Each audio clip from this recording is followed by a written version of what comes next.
It's showtime.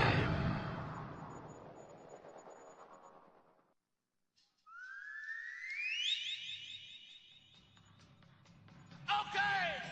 Tokyo! South America! Australia! France! Germany! UK! Africa! Here we go. Head on with Bob Kincaid. 3 hours of conversation, cussin' and a discussin' with America's only born and bred Southern liberal talk host. Head on with Bob Kincaid is brought to you each night by Coal River Mountain Watch. Coal River Mountain Watch invites you to become part of the solution, part of a sustainable future, part of the uprising against mountaintop removal. Coal River Mountain Watch, crmw.net. And now, from high in the hills of beautiful West Bicod, Virginia, here's Bob Kincaid on the Head On Radio Network. Sugar-free popsicles.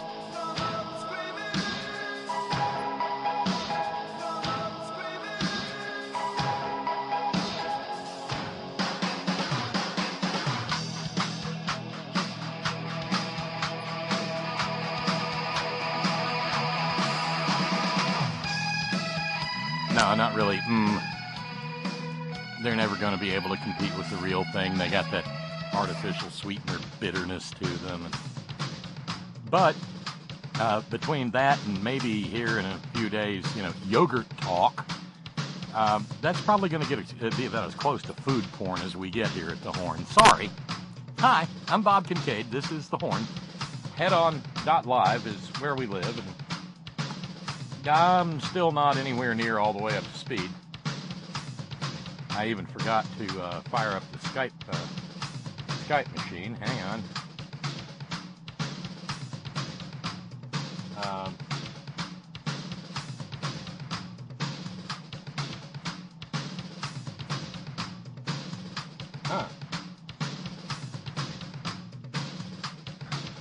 Apparently, we have problems over at White Rose Society. God only knows why.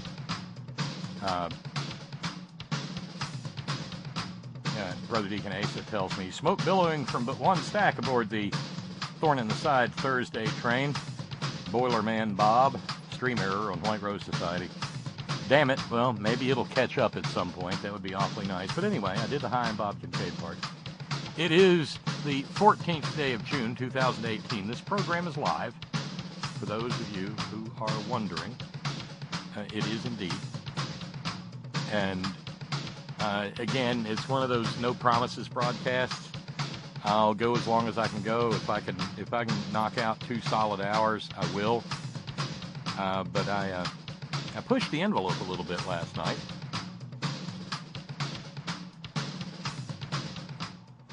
And it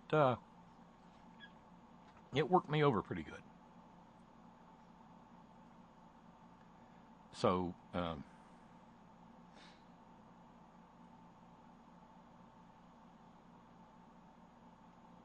that's just where we stand. Birthday wishes going out to our buddy Terry in Saigon. Some months back, we had a lovely conversation with Terry during Friday on the Front Porch. Happy birthday, Terry, and many happy returns. Sadly, Terry shares a birthday with Julius Geezer, whose 72nd it is today. And in my humble opinion, if you were to do a remake of It's a Wonderful Life, and if you were to change it from George Bailey to Donald Trump, it would be a totally different movie. Because when Clarence the Angel comes down after George jumps in the river and makes it and gives George his wish that he had never been born, and he comes back and Bedford Falls is Pottersville and everything's gone to hell. See, if that movie was made and the George Bailey role was instead the Donald Trump role, what we'd find out is that after Clarence granted the wish, the world became a monumentally better place. Because Donald Trump had never been born. If in fact not just the best part of him, but the entire part of him had run down his mammy's leg, this would be an eminently better world.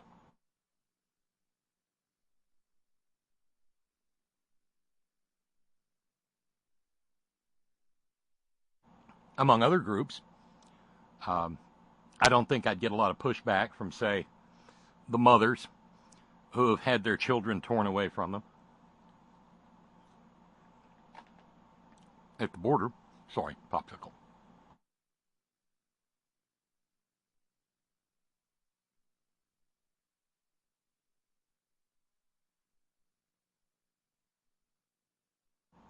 No, I don't think you'd get a lot of fight out of them. I don't think people who oppose Nazis and skinheads and neo-Nazis and Klansmen, I don't think you'd get a lot of argument from them. And hey, this is one of those moments where you take solace in science, where you take solace in physics, because they're telling us now, the scientists, that it is entirely likely that not only are there multiple universes, but there may be infinite universes. And I'm not such an egomaniac that I can't conceive of a universe that doesn't have me in it. But I take a special joy at the idea of a universe that doesn't have Donald Trump in it. What a much better universe that must be. Maybe that's just mean of me, but it's how I feel.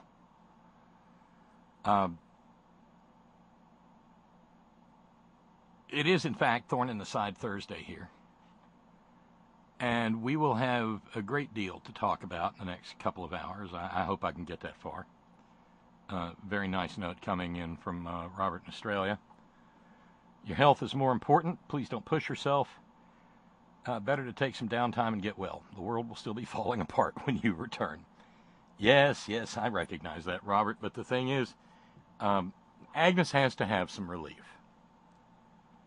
And from Saturday to Sunday to Monday to Tuesday to yesterday evening, having me prattling on, basically doing a program, but, from flat on my back and no microphone near me, she looked at me and said, "Honey, if you can, get in there. Do it. Please. For me." And I understand. She had to have a break.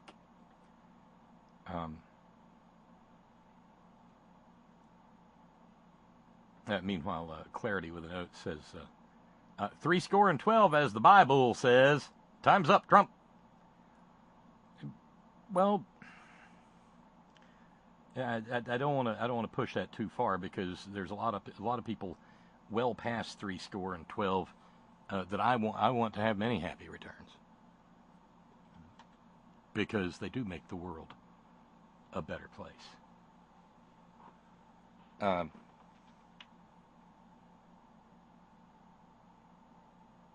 So it's a little dodgy, but I have no problem saying that this would be a manifestly better world if Donald Trump had never been born, and I think it's legal to say that, because it is mere speculation. It indicates no action.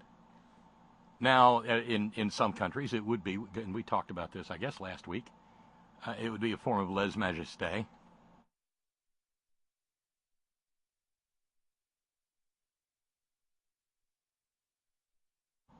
But it isn't here, I don't believe. But early on in the program, and it's about 9 minutes past the hour, we have to send out thanks. Thanks very kindly to our subscriber, Matt, in San Francisco. Thank you, Matt, for being a partial sponsor every month for the Horn. And thank you very kindly to Joseph for being a partial sponsor. Thank you very much indeed. That's it for our sponsors for the 14th day of the month. But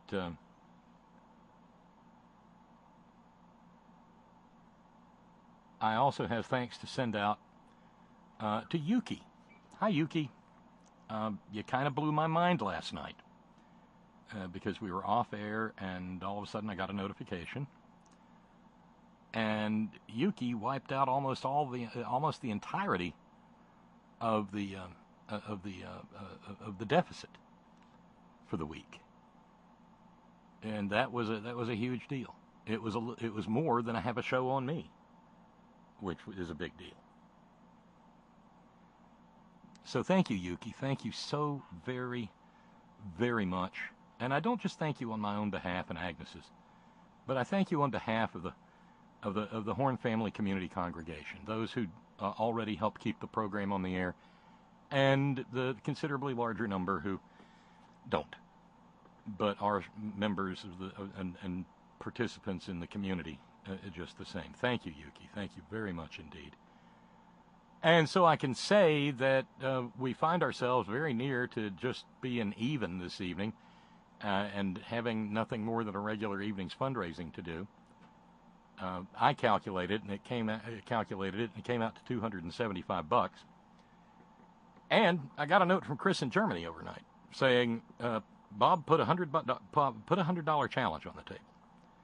So, courtesy of Chris in Germany, there is an offer to double everybody's money up to $100, so that we will then knock out fundraising for this evening, and then another $75, and we're done.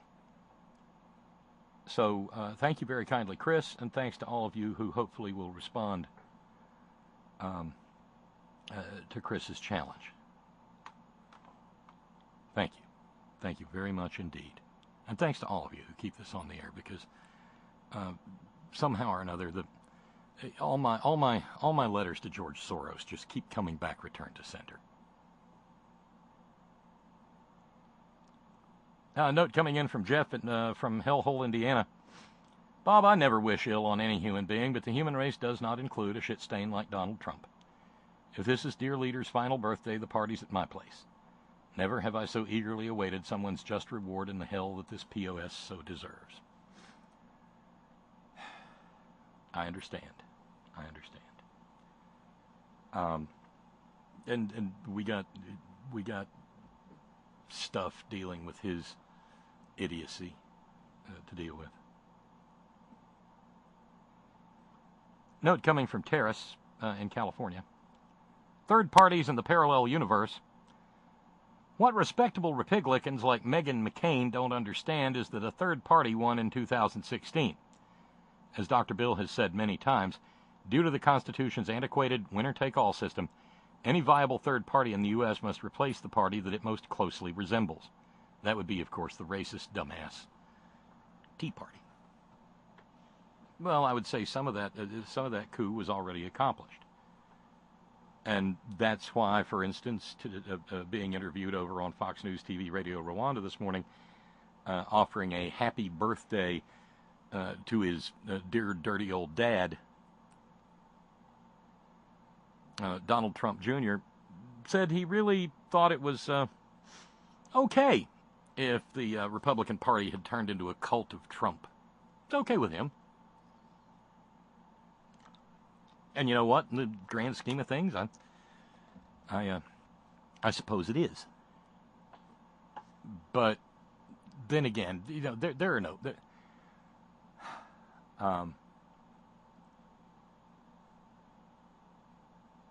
There are very few, if any, respectable Republicans left. I mean, consider, if you will, the state of North Dakota. They had their little primary yesterday, and 93% of Republicans in the North Dakota primary voted for a guy with a conviction of being a peeping Tom. No, really. Corey Stewart won in Virginia and promptly went on Chris Cuomo's program on Chicken Noodle News and got himself gutted like a carp because he would not run away from, and yet he would not admit that he lionized an anti-Semitic white supremacist. and made a complete ass of himself. But the Republican Party is filthy with these people, and they will not run them out of their midst. It used to be that being an open, avowed white supremacist would compel the Republican Party to say, no, there's no room for you in our party. Now it's, come on in, hail fella, well met. And that's just who the hell they are. Note coming from our old pal Reverbo. This just in, according to A.G. Sessions, the Bible says it's okay to separate babies from their mothers to ensure order. So it's okay then. That good old Bible, you can make it say most anything you want.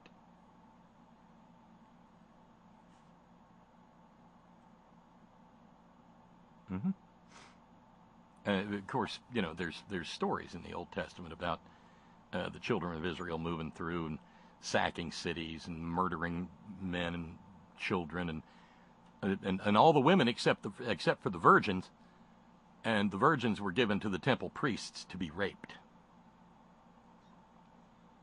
As I've long said, looking to the Bible for moral guidance in either the Old or the New Testament is at best a sketchy proposition. But no, really, in North Dakota, the guy running for Secretary of State, statewide office, it was a fellow named Will Gardner. And long about May 20th, he started running for Secretary of State, thinking, I suppose, that no one would notice that he had a rap sheet back in 2006 for being a peeping Tom. And not just any peeping Tom, a creeping Tom. Let's call it a creeping Tom. Back in 2006,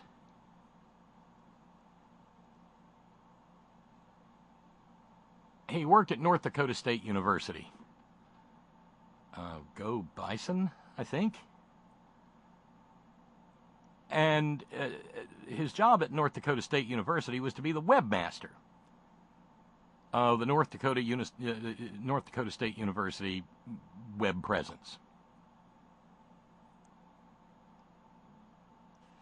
And in the job description for webmaster at North Dakota State University, there was nothing about spying on co-eds. So maybe it was just a matter of initiative or being a real go-getter, self-starter with an entrepreneurial Republican spirit. But whatever it was, in 2006, he was caught. He was caught with his pants unzipped and his shirt untucked while he leered into freshman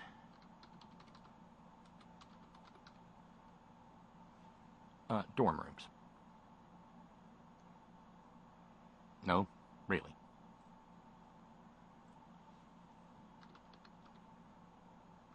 At the time, by way of self-defense, not like with a gun, I'm sure he would have liked that too, he's a Republican.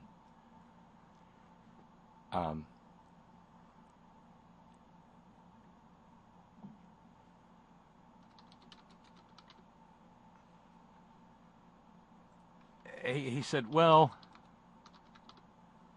I only watched one little freshman girl take her clothes off. Only watched, one. How many licks does it take to get to the center of a Tootsie Roll Pop? Let's find out. One. One. So when he got outed on May 20th, he said, okay, I'm going to bow out of this race for Secretary of State. And then he officially dropped out of the race. But on June the 13th, when the good, God-fearing, upstanding, Bible-believing, Christ-centered, evangelical, fundamentalist, amosexual, Christian, family values Republicans of North Dakota went to the polls, when they got down to the little ballot section that said Secretary of State, 93% of the Republicans in North Dakota said, you know what? I want the peeping Tom guy to be the Secretary of State.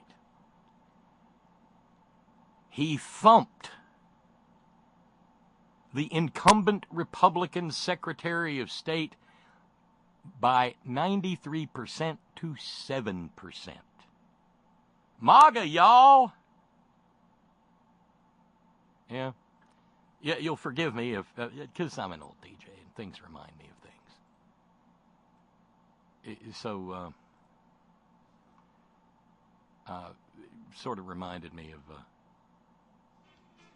this. Well, it's 40 below and I don't give a fuck. Got a heater in my truck and I'm off to the rodeo. And it's Alabama on the left and Alabama on the right. Come on, you fucking let me get your right step right. Get off stage, you goddamn kook, you know.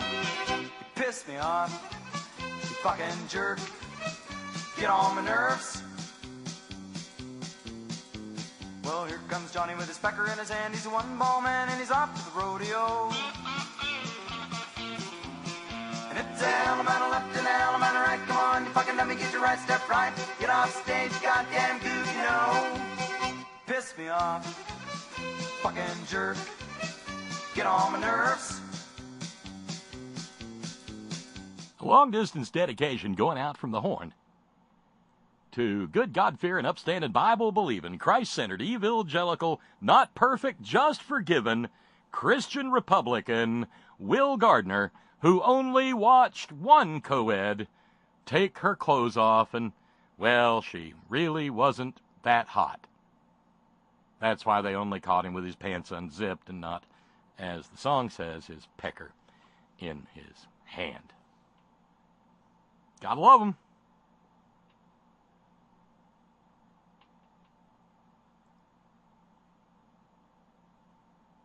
Okay, Lee, searching for the silver lining, I suppose. You know what it means when a man's a peeping Tom? It means he's not a God-despising homosexual. At least he... And you know, that 93 of those North Dakotans may have thought that way. Well, Muriel, at least he wasn't peeping at boys. I think we can trust him. Son of a gun. I told you we were going to be kind of off and running. I can't make this stuff up. Jim, with a note, says, does anything really surprise you after the initial shock? Jim, that didn't surprise me. There is no longer any initial shock. I see a story that says 93% of Republicans in North Dakota voted for a convicted peeping Tom. And my only response is, well, of course they did. They're Republicans. MAGA, y'all. There is precisely no surprise left. You know that bag of fucks that people keep talking about that's down to so close to empty that they have no fucks to give?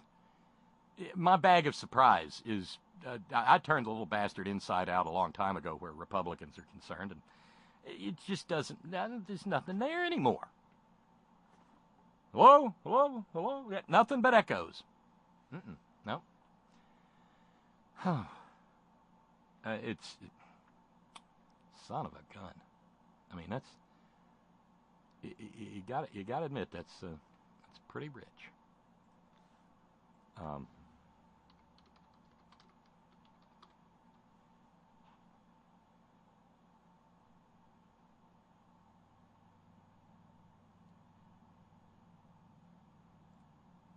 But there's so much bizarre out there.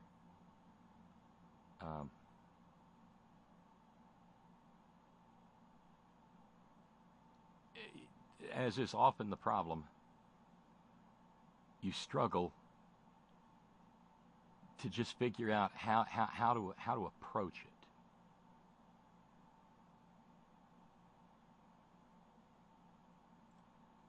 it. Take, for instance,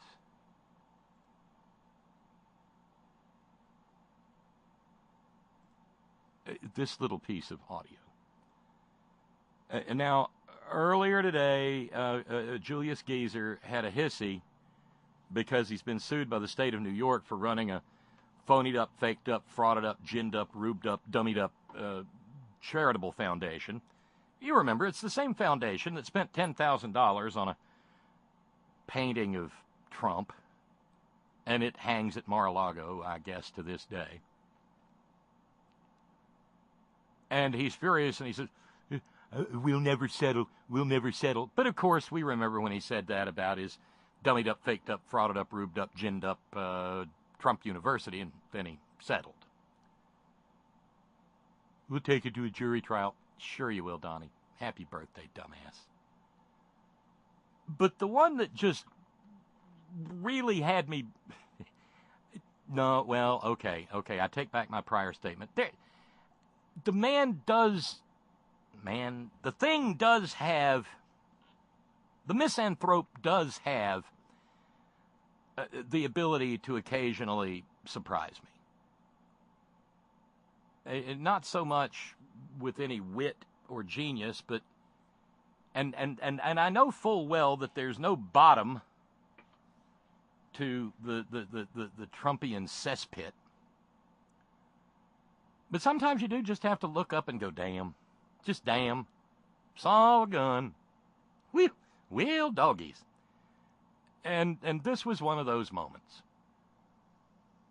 Trump being interviewed on Air Force One about what happened back in 2016 when he was on the campaign trail, and people would come up and talk to him. Because, you know, you could just wander up to Donald Trump and, howdy, Donald, I recognize that you're just an ordinary feller just like me, and hell, you wouldn't mind to sit down across a big pot of possum brain gravy and biscuits with me and the missus.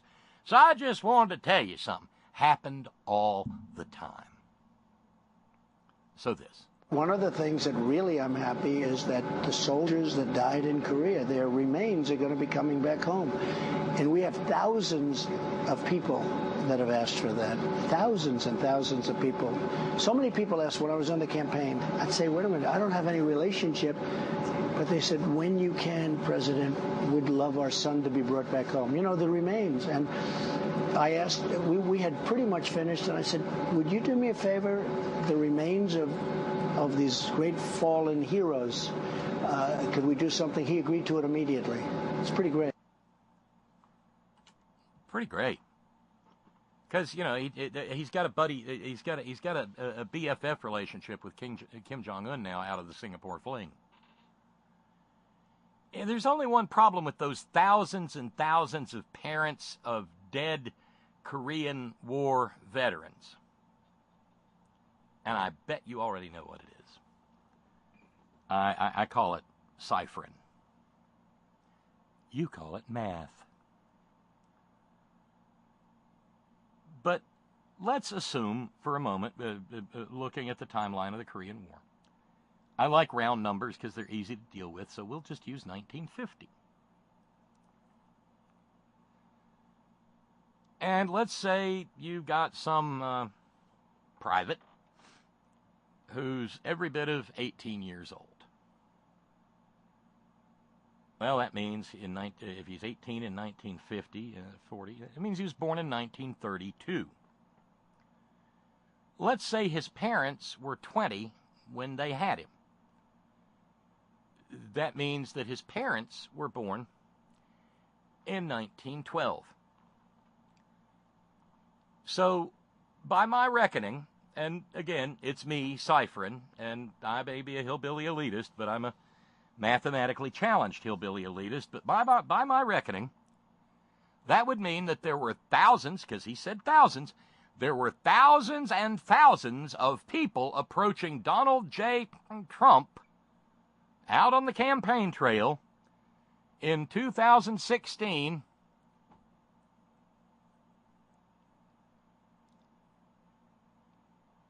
who were 108 years old.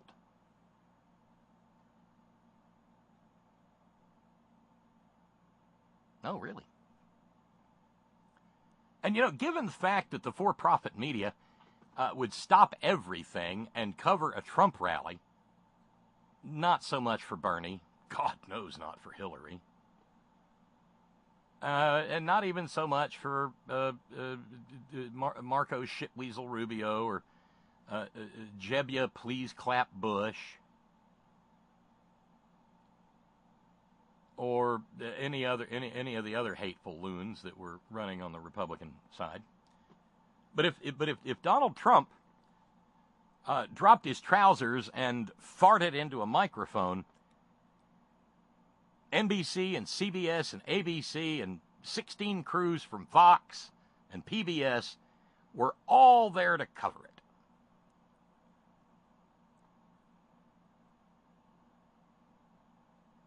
And in none of the footage can you find even a single 108-year-old American approaching Donald J. Trump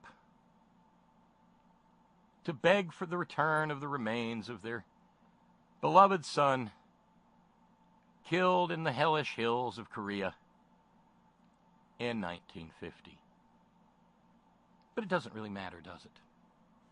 Of course not. Because we know he's a liar. Lying is what he does best. Lying is the sum and substance of his entire existence.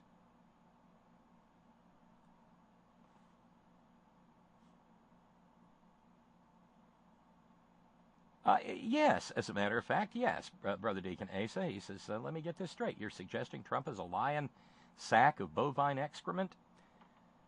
It is an insult to the bovines, but yes. But for those of us who try to tell the truth, nobody entirely does that. Not even George Washington. But you try to. For those of us who do that, there is a little bit of and it can't help but be a little bit of a shock when you see the shamelessness with which he will lie. I remember a long time ago, high school, we had a kid in our class who would look you straight in the eye on Monday morning, walking in the hallway, and now this is the northwest corner of Alabama. And he would tell you that he was all tuckered out because he had just flown in on the red eye from Seattle, where he spent all of his weekends playing professional soccer for the Seattle professional soccer team. Nobody believed him. But since it wasn't a lie that particularly impacted anybody, that's great, Bill. That's great. Good for you. Hope you got a lot of goals. But everything else was kind of that way too. And if you lie about something like that, you'll lie about it. So eventually, there was no credibility. But he was kind of fun to be around because you just never knew what was coming next. Yeah, the game was in Dallas last week, and, you'd go to the newspapers. Well, son of a bitch, Seattle played in Dallas. I'll be damned. So he was working at it, But Donald Trump doesn't even work at it. He just lies with ease and facility, and frankly doesn't care. Because in the entirety of his miserable, misbegotten 72 years, now working on his 73rd, once his nasty old Klansman Pappy shuffled off this mortal coil, there was nobody to slap him about the cheek and jowls and tell him how utterly full of shit he was.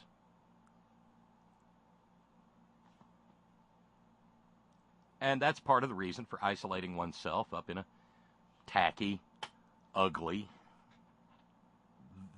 icky penthouse.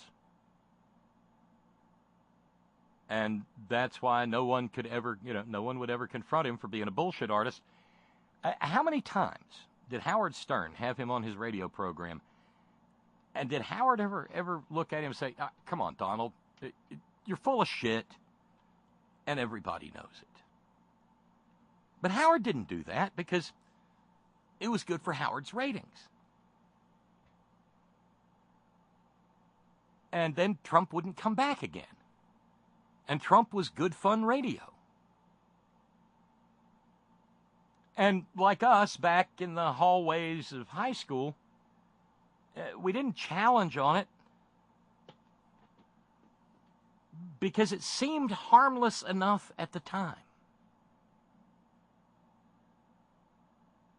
It wasn't doing anybody any harm, and if you thought about it long enough, you kind of felt sorry for the guy. Because it meant that somewhere down inside him there was a vast and hollow and empty place that could not be sustained by reality. Well, the guy I went to high school with is, I believe, dead.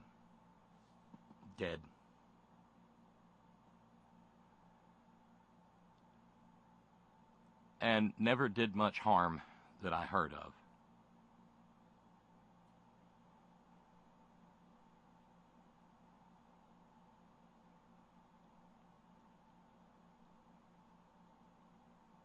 But that's not the case with Donald Trump.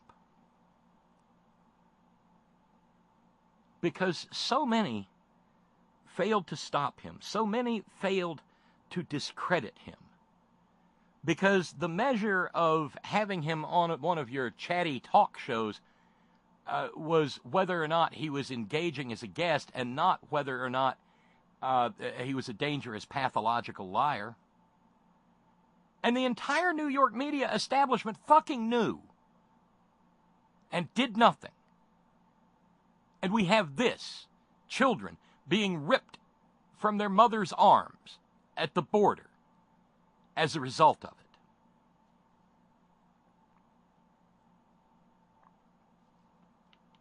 Because unlike my high school classmates' pathological lying, Trump's served a goal. And that goal was to constantly burnish his own image so as to make himself seem greater than he was and make money by it and acquire power through it. So if in those moments where you ask yourself, how did this have to happen? Was this inevitable? The answer, aunts and uncles, brothers and sisters, kiddies and cousins, neighbors, members of the Horn Family Community Congregation, the answer is no, it didn't. But the people who had the power to confront him directly and tell him that he was a pathological liar who should not be allowed to wander around in polite society, the people who had the power to do that never exercised that power until he got into the White House. That's Joe and Mika. That's every news organization. That's the newspapers in New York. That's New York radio stations that champed at the bit to get him on air.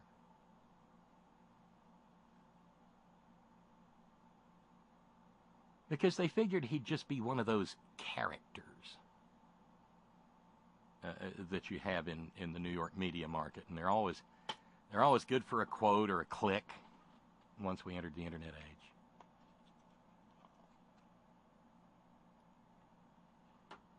but that's one of the little elements. That's one of the factors in how we got here.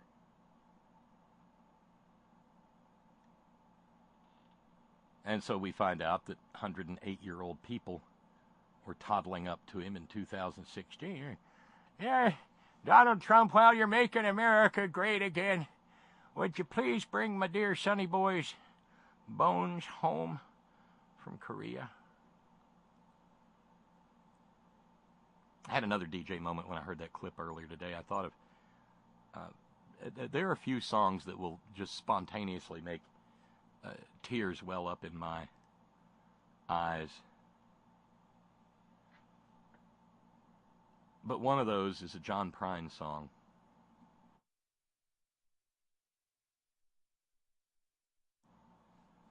Called Hello in There. I didn't cry for a very long time after my mother died in 1997. I couldn't. Because I felt like if I let it start, it would never end. I was crushed. I was destroyed. And I was devastated by the fact that she had been so obviously medically malpracticed on, but that the antiquated laws of the state of Alabama foreclosed any avenue of recovery on her behalf. That there could be no justice for what had been done to her and the agony to which she had been subjected at the University of Alabama Birmingham Medical Center. Supposedly the best hospital in one of the best hospitals in the Southeast. But it's an arm of the state government of the state of Alabama, technically, and Alabama confers immunity from lawsuit against the government of the state of Alabama. So I had a medical records file that was about 3 feet thick, and I sat down with one of the hottest, most relentless, merciless plaintiffs' law firms in the state of Alabama, and they were diligent. They did their work, and they came back and they said, I don't know how many counts this complaint would be. There are so many individual issues of medical malpractice that led to the demise of your mother. But we're sorry. It's illegal to sue University of Alabama Birmingham Medical Center. They're immune.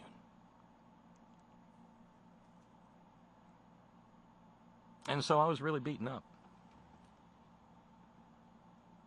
But one sunny afternoon, in the driveway of the farm where we lived, I was just listening to the best of John Prine. And it rolled through to this.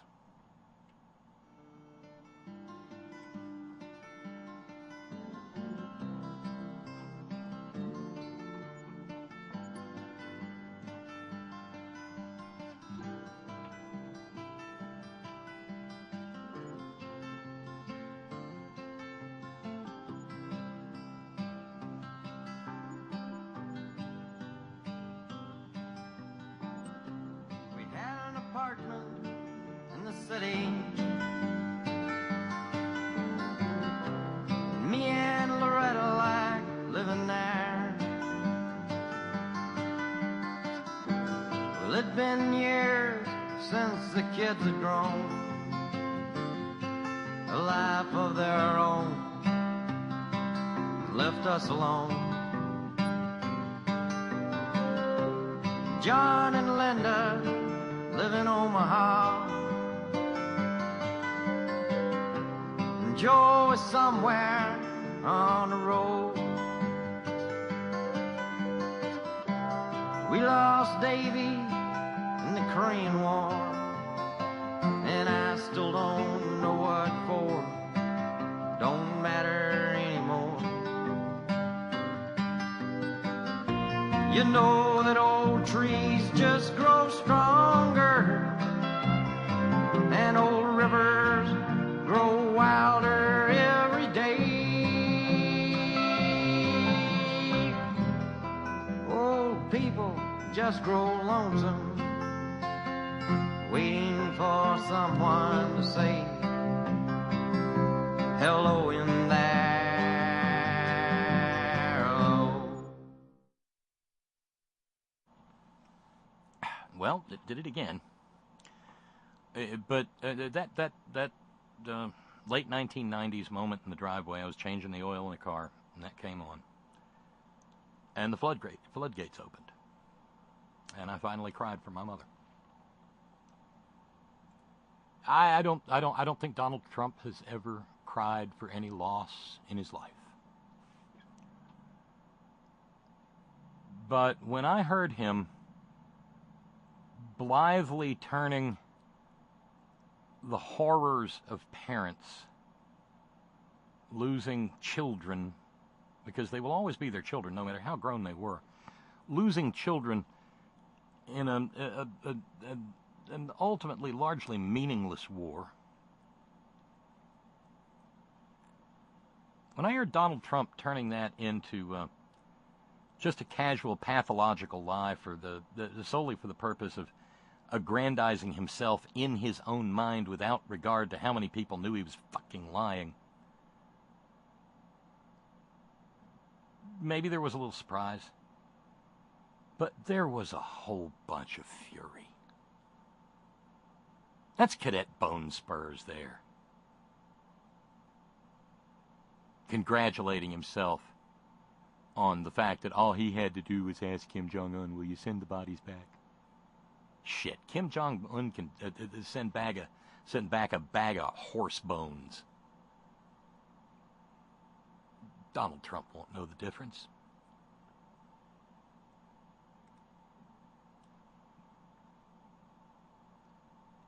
But that's the 72 years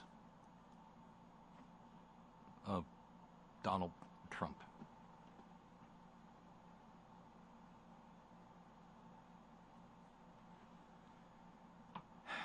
Jack with a note, Trump and media. I have a legal-ish question. Well, I'm not a lawyer and I don't play one on the radio. We hear, I think it is, about insurance companies and moral hazard. What about profit motive and moral hazard? The people in power in the media let or even encourage bad shit to happen and bad info to be broadcast in order to make money. Does that comparison make any sense? What do you think? No, the comparison makes sense. I get it. But you can't do anything about it because the First Amendment protects media in this country from everything, because we have an overly broad rationalization to the point of fetishization of the First Amendment. I'll direct you to my comments about the ads that Don Blankenship ran in West Virginia, in which the general manager of various managers of various TV stations said, check clear? Yep, run it, fuck it. Who cares who he's sliming? Who cares how much xenophobia is in it? Goddamn check cleared. It's good for us. And that's just a little pissant general manager of a little pissant local station in West Virginia. But the attitude goes all the way up. Les Moonves during the 2016 election. Donald Trump may be bad for America, but he's great for CBS. And no, I'll never forgive that fucker for that. Not that my forgiveness is called for. But Donald Trump may be bad for America, but if he's great for CBS, it should probably go on a list of the single most un-American statements ever made. Oh, the right-wingers love to stick their hands in their pants and start playing a little pocket pool at the mention of the name Jane Fonda, and I saw that picture. Hanoi Jane, goddamn, why wasn't she hung for treason? Hanged, goddamn it, hanged.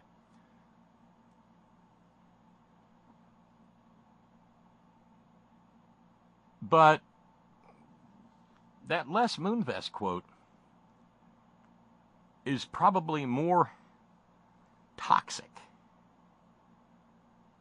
and more un-American than whatever it was that was going through the mind of Jane Fonda in Hanoi that day. Jane Fonda was a young woman with a set of morals that told her she was doing the right thing. Les Moonves was an old hand and a wealthy man in the heights of American media infrastructure, and he goddamn well knew what he was saying. And people should spit on the streets in front of him everywhere he goes. Thanks, bub. Note coming in from Michael in Madison. Subject line, hello in there. And that song always gives me chills. Sad thing is, I'm certain it wouldn't move Donald Trump a millimeter. He's probably one of those people who doesn't like music. Yeah, doesn't like pets, doesn't like music, doesn't like good food. Wants his New York strip reduced to shoe leather and slathered in ketchup. There's a personality type that develops out of all those. So I agree with you, Michael. But it was the specific reference to Korean War veterans, and my old DJ brain just queued up because most of these songs I know by heart. Didn't mean to, but I do. And I can hear them in my mind's ear as though they were being played on a stereo. We lost Davy in the Korean War. Still don't know what for. Don't matter anymore. But from a textual criticism approach to that lyric, it obviously still does, because it still weighs on the narrator's mind in that song. Him and Loretta.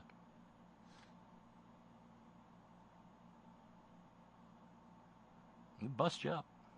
It will bust you up.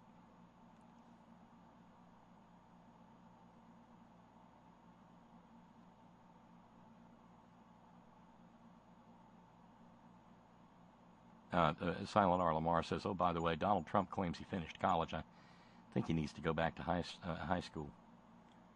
I think you're being optimistic, Silent R.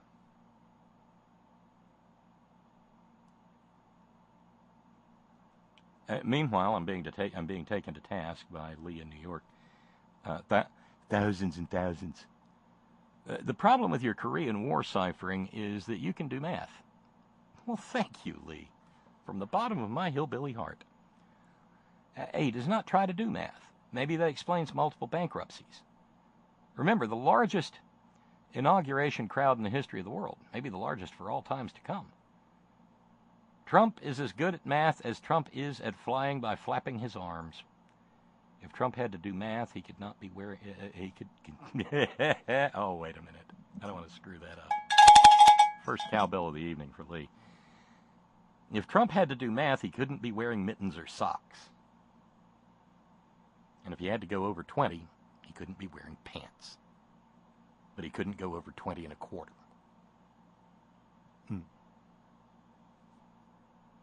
Thank you, Lee.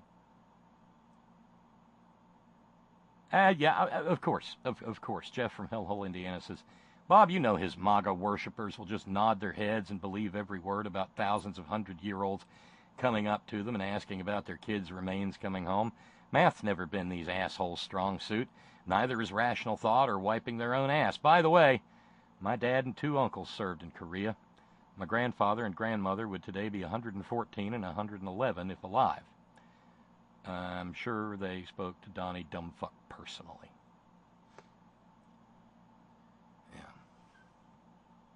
Yeah. So you can see some of the challenges that were presented by this here thorn in the side Thursday.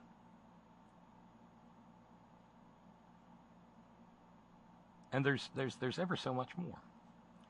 Now, last night, I closed the program after 2 hours with a bit of sarcasm and snark. Goddamn DNC. Because the DNC actually voted to disassociate themselves from fossil fuel and hydrocarbon producers and said the DNC would accept no money from none of them. But of course, I'm sure that it gets nowhere near to being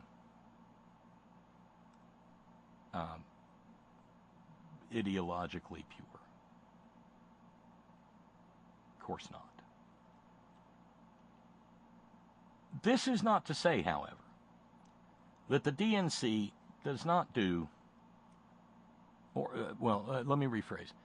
This is not to say, however, that individual members of the DNC do not do manifestly stupid things. And I have an example here that is, in point of fact, kind of personal, because I know I know, I mean, we don't go out frog gigging together or anything. But I know the individual who's mentioned in this story and who was the subject of the bullshit that was pumped out by a member of the DNC. And sorry, California friends, California members of the Horn Family Community Congregation, this is one of y'all's. So, if you maybe make some noise, send some internets. It's not a big truck; it's a series of tubes. Send some internets to the California Democratic Party. Maybe, make it. Just make things a little bit uncomfortable. I think it would be helpful because this jackass isn't helping. This is one of those jackasses you look at and you say, "Hey, stop helping again."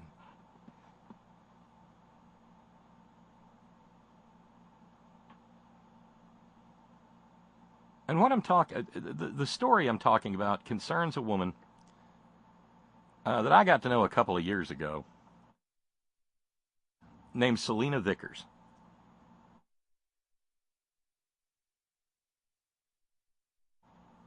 And prior to the 2016 election, Selena Vickers jumped into West Virginia politics with both feet, full of the requisite fire and fury and passion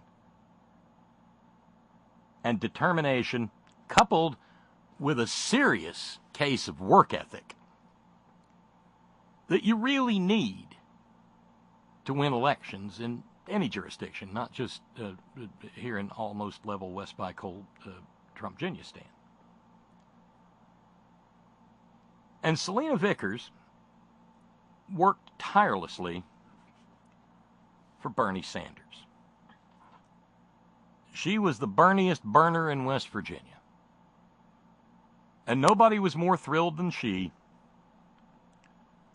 when Bernie carried all 55 counties in this state.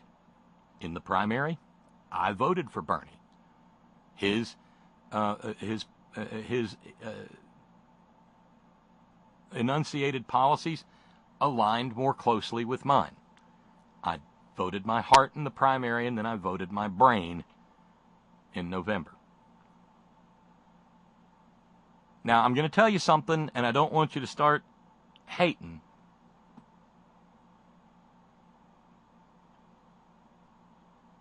But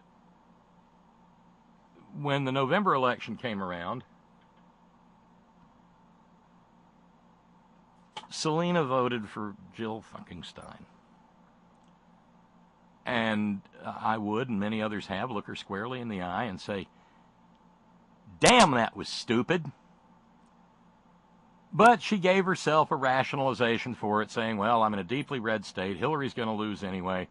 I'm not going to write in Bernie. My vote won't even count. So, hey, I'll help. I'll try to help the Mountain Party maintain its ballot access. So, I'm voting for Jill, because the Mountain Party is the local offshoot of the goddamn Green Meanies.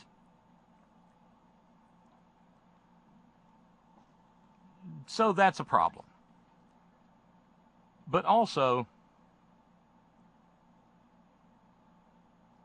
she was a passionate worker, and she registered as a Democrat. She has remained a Democrat. She is a Democrat to this day. She fell less than 500 votes short in the May West Virginia primary from being on the ballot in November to be my delegate. And compared to the ones who won, I would much rather be voting for Selena Vickers than a couple of the clowns that are on the ballot in my county, because she's from my county.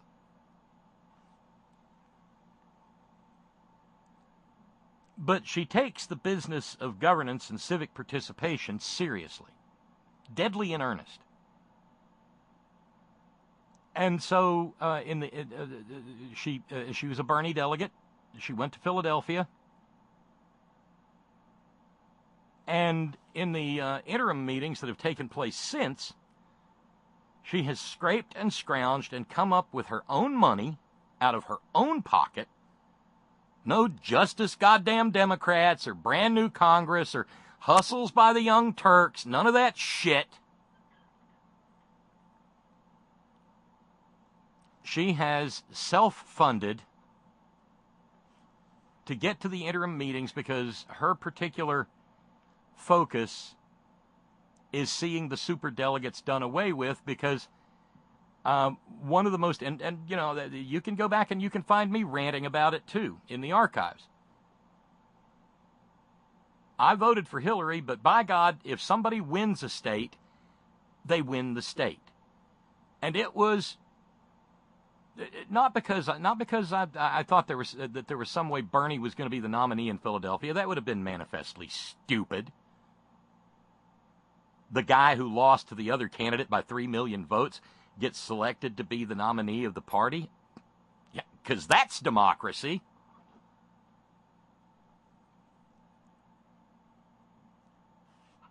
But when the vote went down, all of a sudden, from winning all 55 counties, Bernie Sanders went to losing to Hillary Clinton, which he didn't. Now, this is a conversation I'm having in no context whatsoever. This isn't Bernie could have won, dude. This isn't that. This isn't goddamn Debbie Wasserman Schultz DNC. Goddamn neoliberal establishment shills. This isn't that. It is simply about being honest about who won and who lost. Hillary Clinton didn't need West Virginia to get over the top. She won. But because of the SuperDelegate bullshit, she won a state that she didn't win. And it wasn't just West Virginia. I watched the same thing happen in Washington. I watched the vote. It was maddening. It was like being told that you couldn't believe your lying eyes and ears. And it lit Selena Vickers up, too. And it empowered her. And so, at her own expense, she's traveled to the interim meetings hoping to see the concept of SuperDelegates done away with.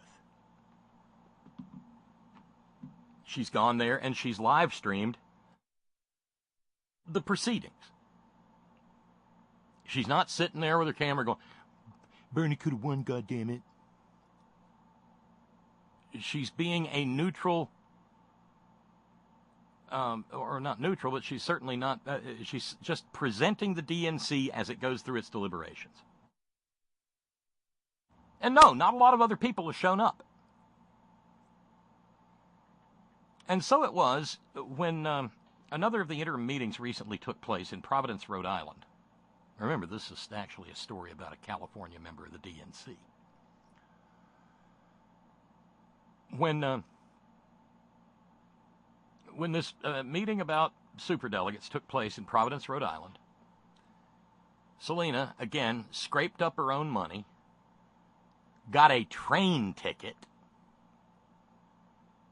and I'm not talking about having a sleeper berth or anything, and if you've ever ridden any portion of Amtrak before it gets to Washington, D.C., you know that just sitting in one of those so-called lounge chairs in a car, it's not fun. Because you're running on freight rails, and if the train gets behind by a second, you get shunted off onto sidings where you wait for hours for some godforsaken coal train to pass. It's a nightmare. And then when she got to Rhode Island, she stayed in the cheapest hotel she could find. It wasn't even in Providence. No lavish dinners. No yachting. Rhode Island's big for yachting. She got herself an Airbnb in Cranston, Rhode Island for $68.07. And she sat in the meeting and she took notes and she recorded video. And she did what her purpose was to make sure that the DNC followed through on its commitment to reform its primary rules. And, some media were in there, and she was sitting there just as a member of the Democratic Party, which, incidentally, she still is.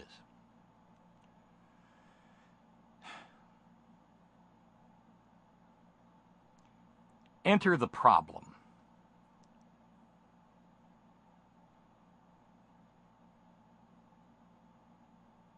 This past Monday,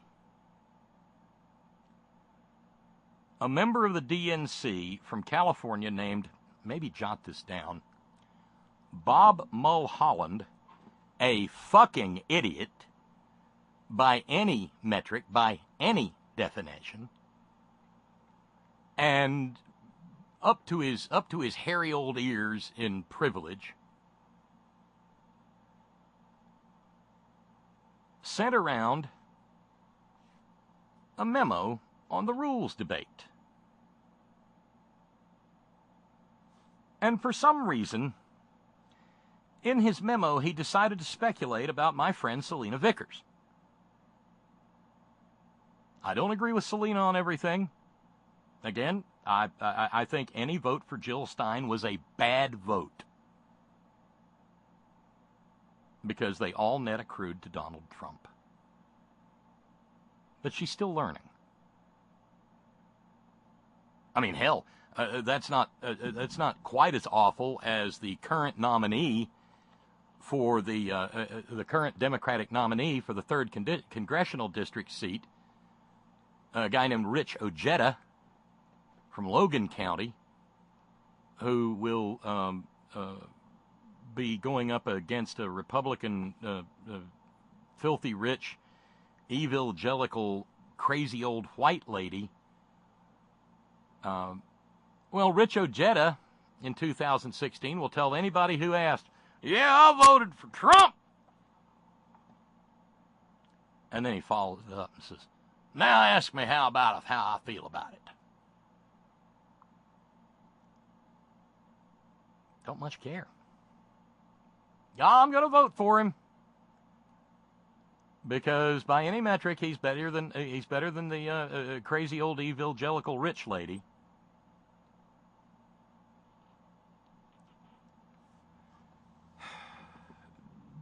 But if that helps give you a sense that things are complicated among Democrats here in West Virginia, I have been accused by a couple of alleged progressives in this state of being neoliberal establishment shill, when I haven't changed. I've been the same guy all along.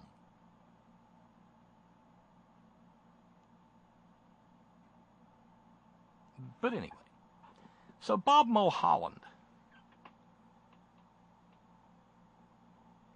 sends around this memo in which he says regarding Selena Vickers, because he keeps seeing her showing up in the meeting, and goddammit, he doesn't want to see her showing up in the meetings. What are these fucking proles doing showing up in the goddamn meetings?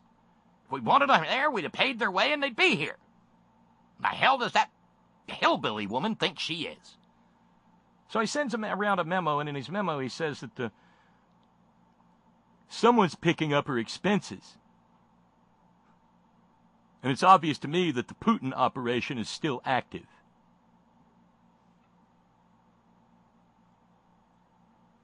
Well, it got around. Huffington Post got wind of it. The Washington Post got wind of it. And they both called Bob Mulholland, and he said, well, no, I don't have any proof that she was funded by foreign operatives. The Washington Post then reached out to Selena Vickers and said, and Selena said, well, I'll be happy to show you my receipts. Because, you know, they'll show who paid for them.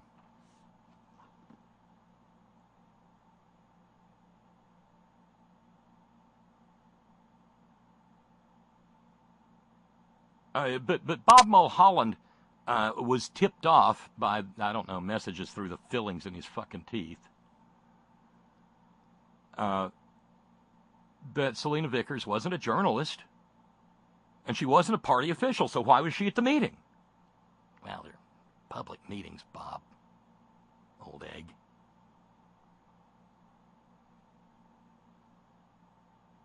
And she told him, like she'll tell anybody, that, yeah, she voted for Jill fucking Stein in 2016.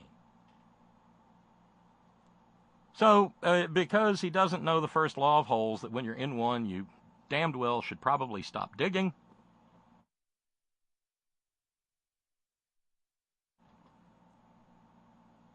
Bob Mulholland put his foot on the shovel and sunk it into the earth and got another spade full and tossed it up out of the hole. She was just a symbol to me of what's been happening. What happened in California over many years is that there were stories of the Republican Party meeting with Green Party activists, paying their filing fees, and then these people discovering they were being put up as plants. I don't know what Putin was doing with Jill Stein, but you have to consider that too. Well, what Putin was doing with Jill Stein is separate from what Selena Vickers is doing as an actual concerned citizen who has a deep and abiding passion over the issue of superdelegates. Bob Mulholland apparently has about as much connection to the reality of a whole bunch of Democrats. I'm not talking about the little greenies. I'm talking about Democrats who find the idea of superdelegates odious and disgusting and undemocratic. Well, he's got as much connection to them as a hog does to a Sunday suit.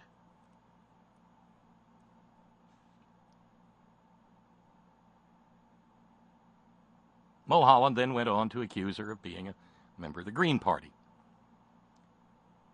Interviewed by David Weigel of the Washington Post,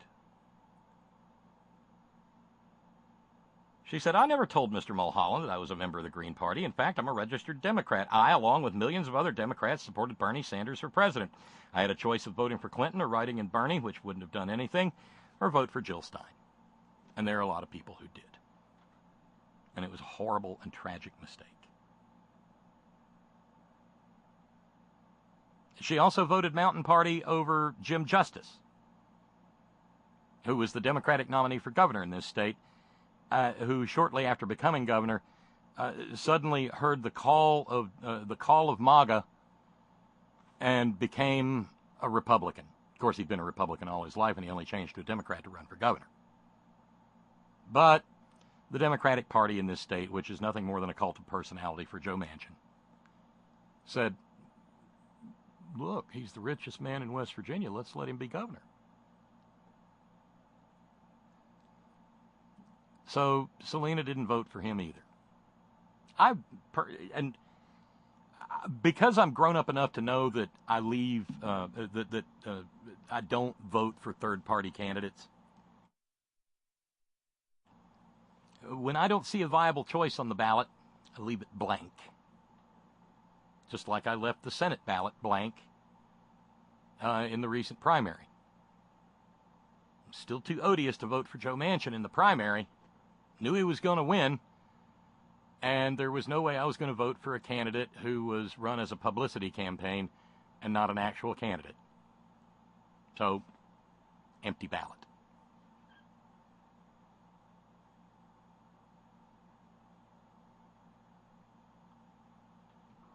As Dave Weigel at the Washington Post writes, at DNC meetings, Vickers represented a vocal and frustrated minority of Democratic activists who remained outraged that the Democratic Party had so many elected superdelegates, and that in 2016 those superdelegates frequently voted en masse for Hillary Clinton in states where voters had backed Sanders. After the party created a Unity Reform Commission to revisit its primary rules, Vickers attended 3 of its meetings and all but one Rules and Bylaws meeting. Sometimes, as rows of chairs for observers sat empty, she had the committee members to herself.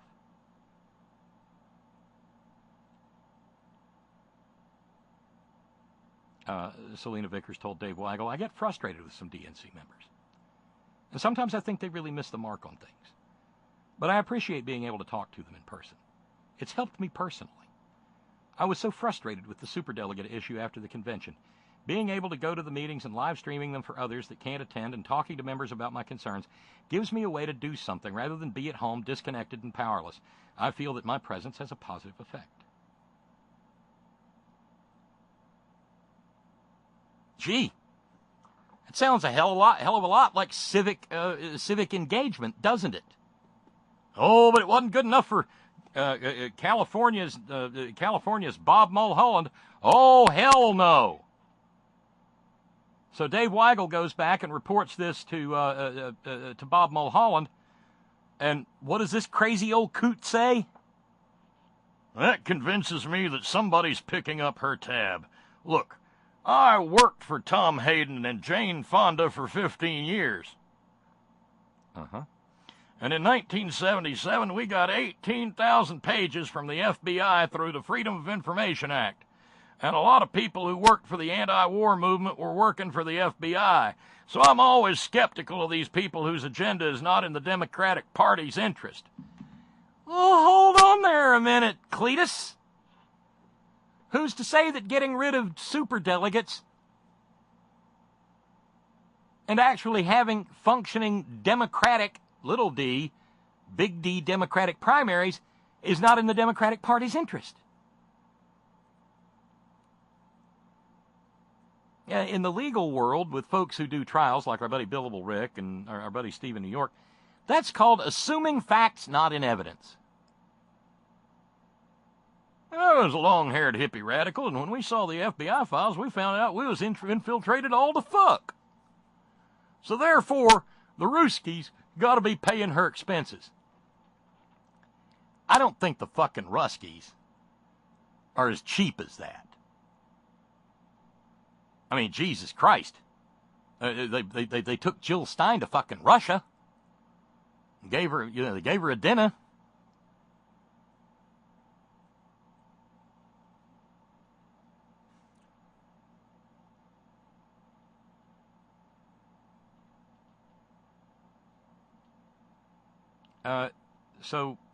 Meanwhile, Selena Vickers says, I'm going to keep showing up as long as I can afford to do so. I wish Mr. Mulholland the very best, and I hope he can find some peace. She's a fast learner, Selena. I'd be surprised if she ever votes for Jill fucking Stein again. Maybe I need to tell her about that blank ballot position trick.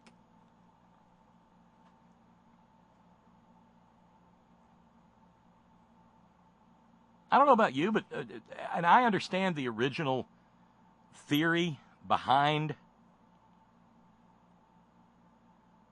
superdelegates, but it got out of hand and it became a means by which the starfuck crowd kept a thumb on the scales and a boot on the necks of the grassroots.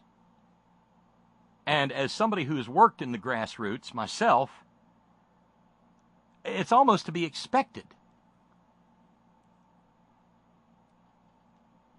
I mean, God knows, in the environmental realm, the big greens like to make sure that they keep a thumb on the scales and a boot on the necks of the grassroots. You know, they'll let the grassroots go so far, they'll raise millions of dollars off of our hillbilly backs.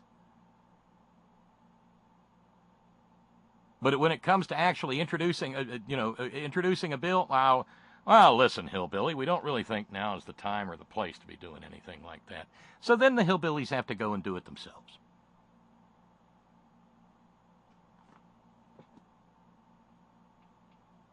And they eat rice and beans. And they stay in sketchy motels.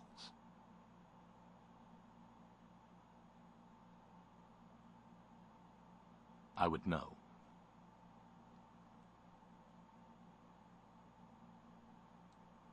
Ron and Raleigh with a note. Wow. Can you say Hobson's choice, which seems like no choice at all? Horse by the door, no horse at all. That is not a choice. To do a little gimmick infringement, we're all screwed, Bob. Oh, I think Scott will give you one. Ron.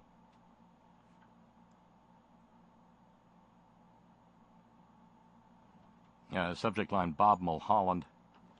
Steve in New York writes, obviously, Will Rogers never met this dick. Professor Spicoli, peace be upon him. You dick! Yeah, I'm gonna keep using that. There's just places where it comes in too damn handy.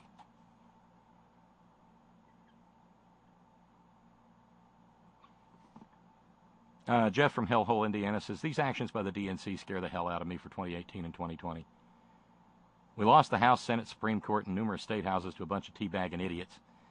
They then lost to the White House, to the most vile, disgusting, unqualified pile of shit to ever run for any office. And 2 years later, they haven't learned a fucking thing. Blue wave my ass. I really need someone to talk me off the ledge, Bob. Jeff, just sit out on the ledge, smoke a couple of cigarettes, take a breath, calm down, and then come on in. It's a long ride. You bought the ticket. You take the ride. You don't get to jump out when the roller coaster car is going up another hill.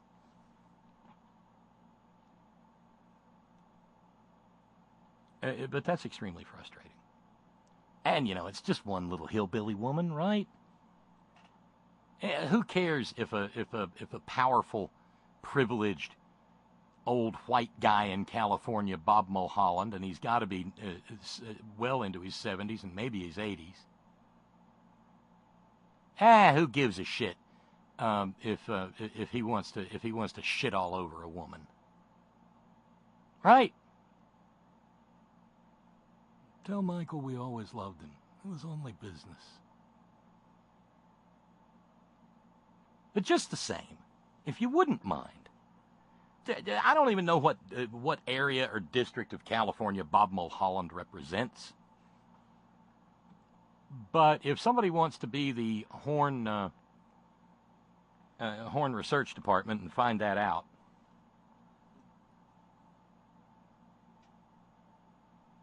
it'd be helpful.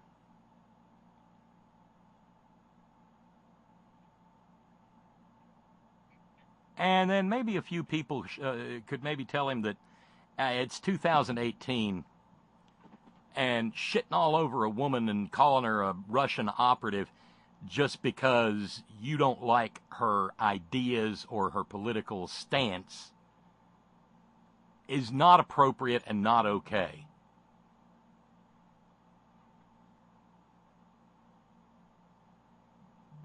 That would be helpful. That would be very helpful.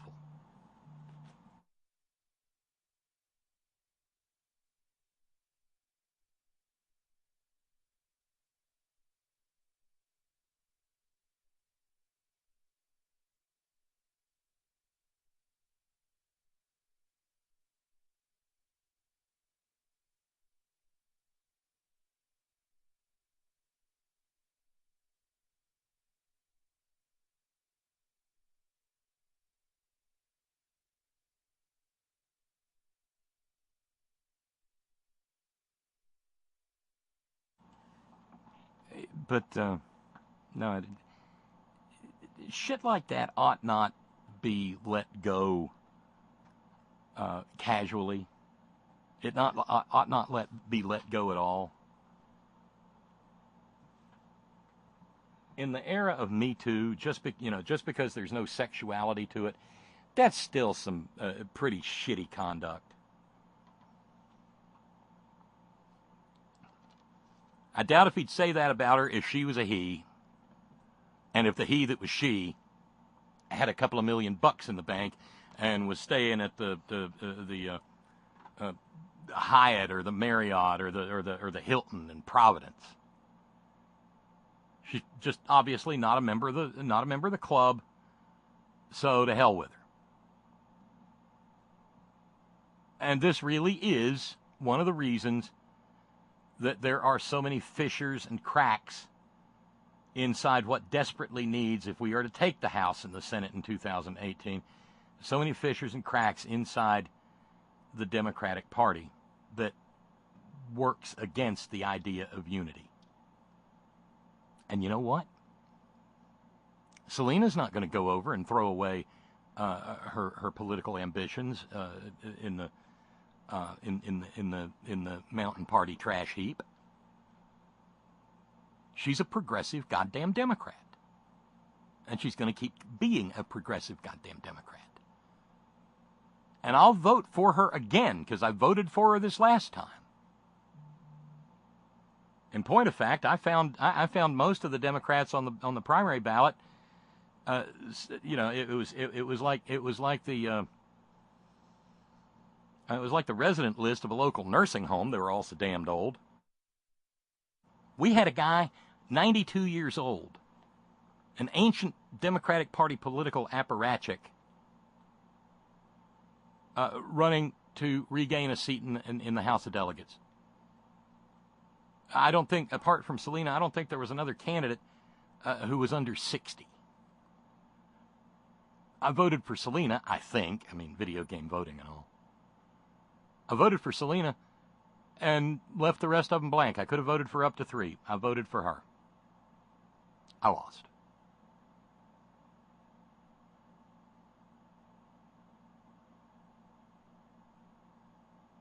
She's educable. She's got the right ideas. And I hope she does well.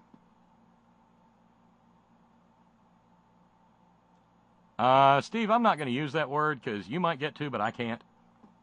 I don't have time to read all the I hate you and I'm never going to listen to the horn again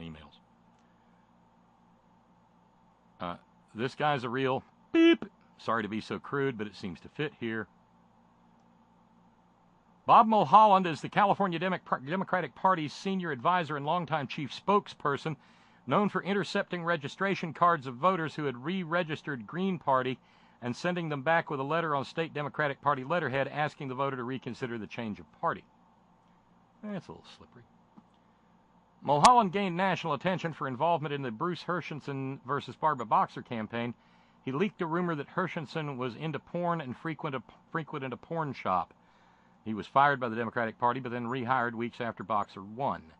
He's also known for his work to block a 2007 censure resolution against California Senator Dianne Feinstein for her vote to support the nomination of Judge Michael Mukasey as the United States Attorney General without a vote. He's quoted as saying, "It's going to be thrown out and rejected. Sometimes people can't anticipate or can't understand the big picture. Because Bob Mulholland does. And it includes paranoidly determining that someone who can show the receipts and pays her own way. Well, how could she pay her own way? She's a goddamn hillbilly. They ain't got no money. And she sure doesn't understand the big picture that we got to keep our superdelegates happy because we're all a bunch of starfuckers.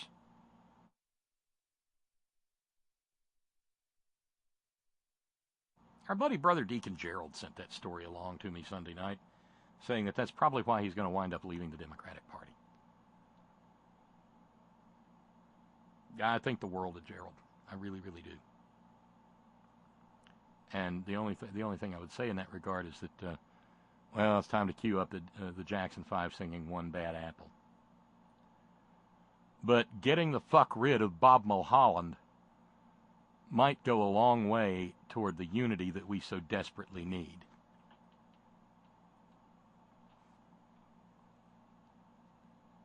And I'm fully supportive of any effort in that regard.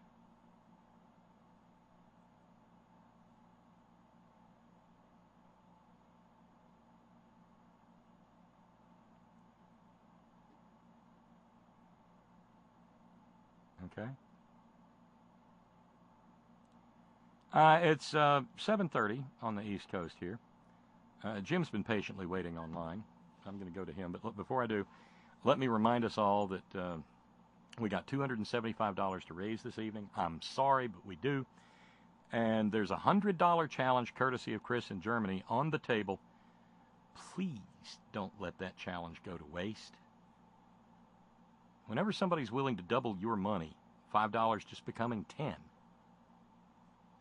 We're talking about 10 people at $10, 20 people at $5, 100 people at $1. But you can turn it into 2 or 10 or 20. And knowing that next week is going to be brutal, because I have to be out of here. Family business.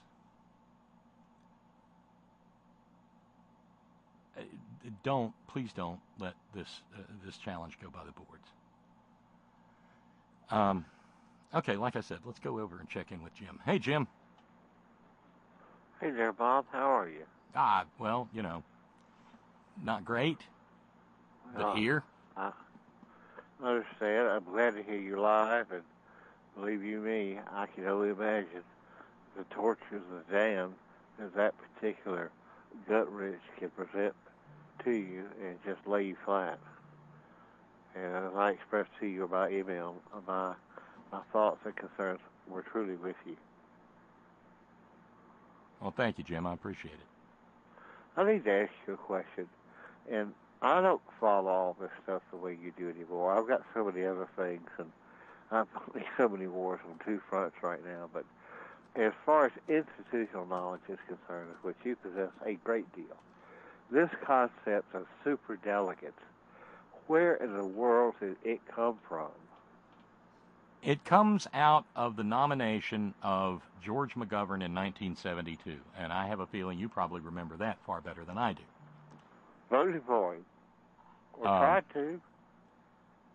Well, there was a lot of hand-wringing that went on after the landslide of Richard Nixon in 1972.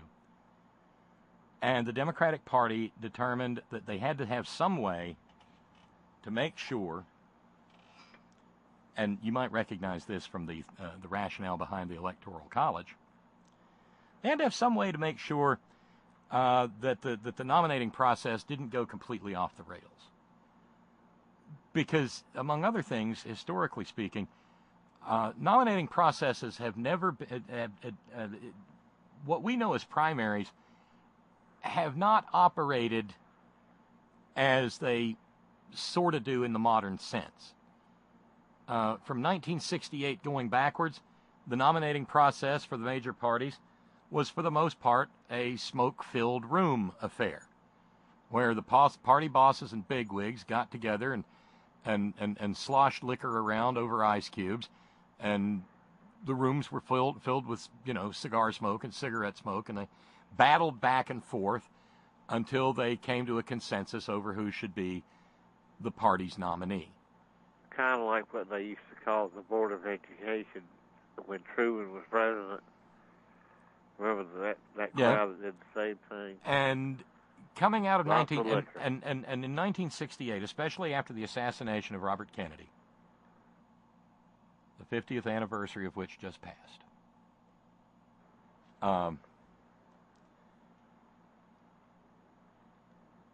and that nightmarish mess, Eugene McCarthy and Bobby Kennedy and Hubert Humphrey and LBJ deciding not to run, they almost doomed themselves from jump because of the amount of chaos in the process. But that was still going to be one of those smoke-filled room processes, Jim. Well, of course. So what they wanted was something that had the appearance of being more open and more transparent and more democratic, where out in the open, the superdelegates would declare for one or another candidate, and if you tallied up who had how many votes in the primaries, and then you added in the committed superdelegates, you'd more or less have a pretty solid picture of who your nominee was going to be. And if that nominee was going to turn out to be another George McGovern, then there could be some wrangling among the superdelegates before the votes were cast, and you could come up with a consensus nominee. I don't remember what you're talking about because so much has happened, but what exactly qualifies you to be a superdelegate? Well, if you're the Democratic governor of a state, you get to be a superdelegate. If you are the Democratic, if you're one of the two if you're a senator in the Democratic Party, you become a superdelegate. If you are a member of the House of Representatives and you're a Democrat, you're a superdelegate. All for your respective states. And it goes downward from there, but it's for the most part it is Democratic political office holders. Under the theory that they, under the theory, Jim, that they already have an idea of the wishes of their own individual electorates. I don't think that's quite correct. Well, no, it was flawed from jump, and it only got worse. And in the Bill Clinton era, when the Democratic Party was put on the auction block to the highest corporate bidder, the superdelegate process became a corporatist nightmare. Yes, sir. And the thing about it is, considering that they had the Tea Party to deal with and other elements, and the different factors that went into the 2016 election, the superdelegates just seem to be so non-egalitarian that it really, I think, turned a lot of people off. Well, absolutely, and that's what I was going to say. And in the 2016 cycle, it went completely off the rails because, you can't fault Hillary for working. No, I voted for her. You can't fault her for working within the system as it exists. Well, I voted for her, and I don't have to say I held my nose to vote for her because I knew what the hell she was running against. Compared to Donald Trump, there was no nose holding on my part either. But let's flesh this out just a little further. You can't blame her for using the system as it exists. So when she got beaten in 2008, and my theory has always been that some of the bigwigs should have gone to her in 2008 and said, "Ma'am, you just got beat by a black dude whose middle name is fucking Hussein, okay? You're not gonna be president. I think this is pretty clear. Don't run again. We won't be able to afford the loss." And she should have, been Secretary of State and then maybe accepted a Supreme Court nomination. She would have been great on the Supreme Court. I agree. I agree totally. But I thought the very same thing you just said. But then 2016 rolls along, and no, she had determined that it was her turn. And everybody had told her, instead of anybody sitting down and having a sobering conversation with her, like I've suggested, they sat down and told her it was her turn. And that she was a shoe-in, and she could she could whip the shoe soles off of Jeb Bush or Marco Rubio or Donald Trump. They were telling her basically the emperor, the story of the emperor in his new clothes. Yeah, they were looking at her, "Madam, you look marvelous, and it is far more important to look good than to feel good." Exactly. But what pissed off all the burners, and this is, this is kind of a lesson for the burners. There were a lot of them who were not like Boss Man Wayne and me, and others who'd kind of, this wasn't their first rodeo. And they didn't like the fact that since she lost in 2008, she had been building a power base among the people who would be the superdelegates, so that when she announced her candidacy, all those superdelegates said, "Yep, and I'm with her." And so then the media took off and said, "Presumptive nominee, Hillary Clinton." And the burners went, "Well, that's not fair. Goddamn neoliberal establishment shills." But she created that sense of inevitability out of two things. The superdelegate commitments, because Bernie had 2 superdelegates? And I know. yeah, maybe on the one hand that's partly because Hillary had done the hard campaign work of bringing the superdelegates into her fold, and maybe it's because a lot of those people are people in the Congress who've known Bernie for a long time, and just decided, no, that wasn't the way they were going to go. And they are given the right to vote their consciences as opposed to the will of their electors. Right. And so even in a state like West Virginia that went all 55 counties for Bernie, Joe Manchin could step in and say, "Well, I cast my vote for Hillary. Look, Hillary wins West Virginia." And it wasn't just him, it was others. And it felt like dirty pool. It felt like thumbs on the scales. But it was also a matter of... It is. You're right. But they were playing by the rules as the rules existed. Well, but the rules are skeevy. The rules are sleazy and undemocratic. On the other hand, though, Jim, and just ponder this for a moment. Do you think those Republicans who, when he was nominated, kind of put their little heads in their little hands and went, "Well, we're fucked," when Trump became the nominee, you think they would have liked to have had some superdelegates? Because they could have kept him from being the nominee if they'd had. Perhaps they could have. Republicans don't have them. Democrats do. So that Tea Party certainly influenced a lot of votes, Bob. When a guy gets 30% or 30-something% of the vote, they couldn't. It's a lot shorter to 51% than it is from starting at 0.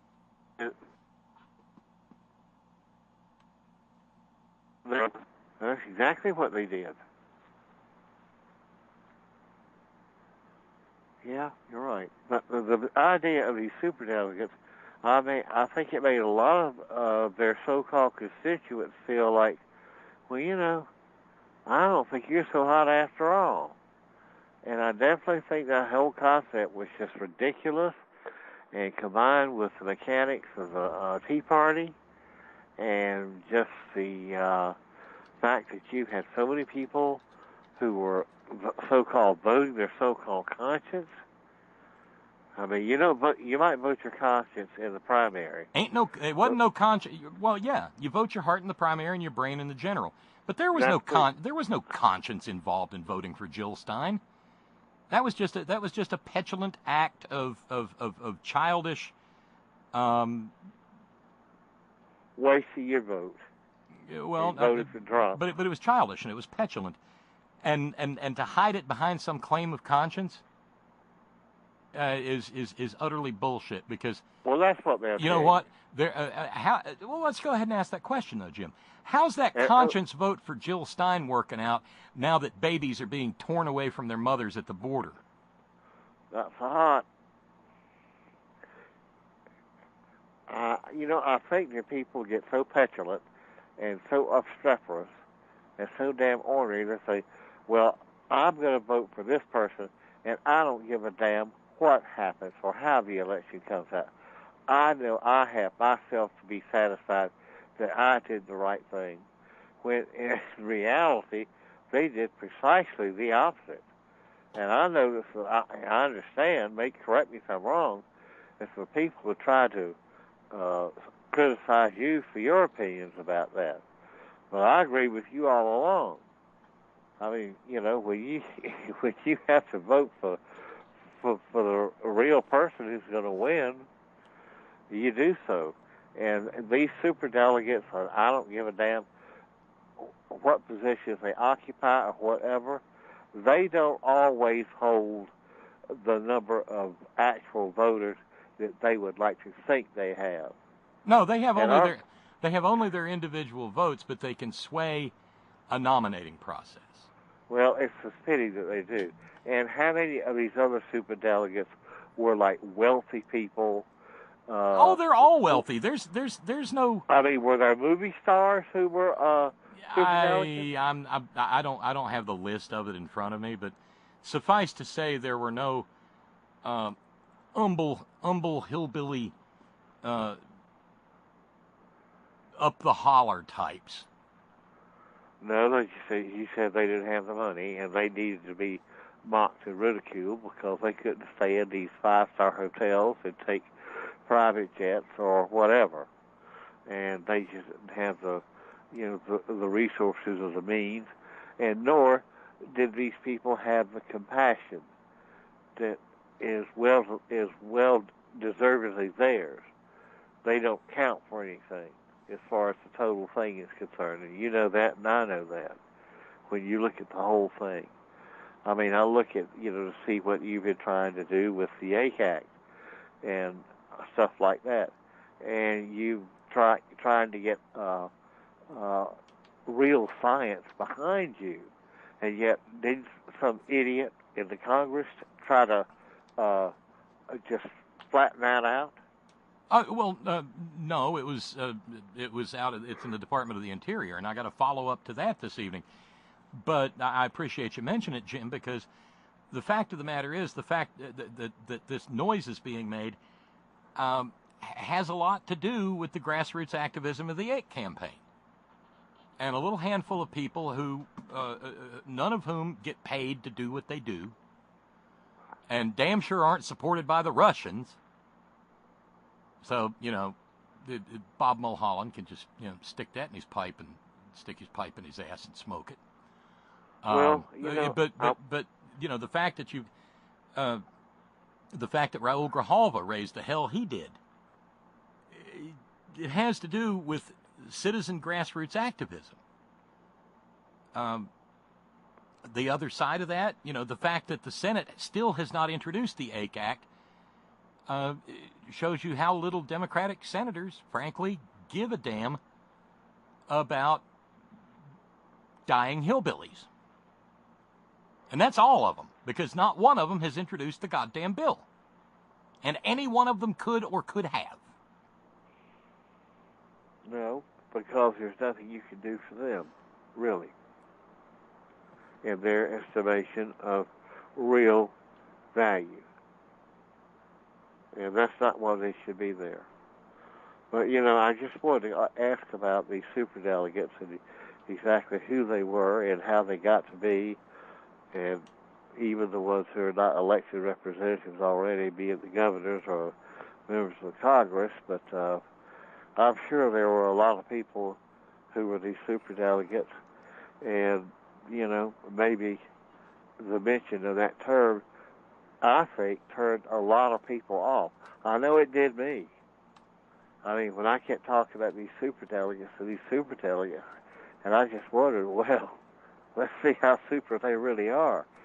And I knew, Bob, the first time I saw that poltroon Trump get on TV and start going, and he had billions of dollars of free advertisement.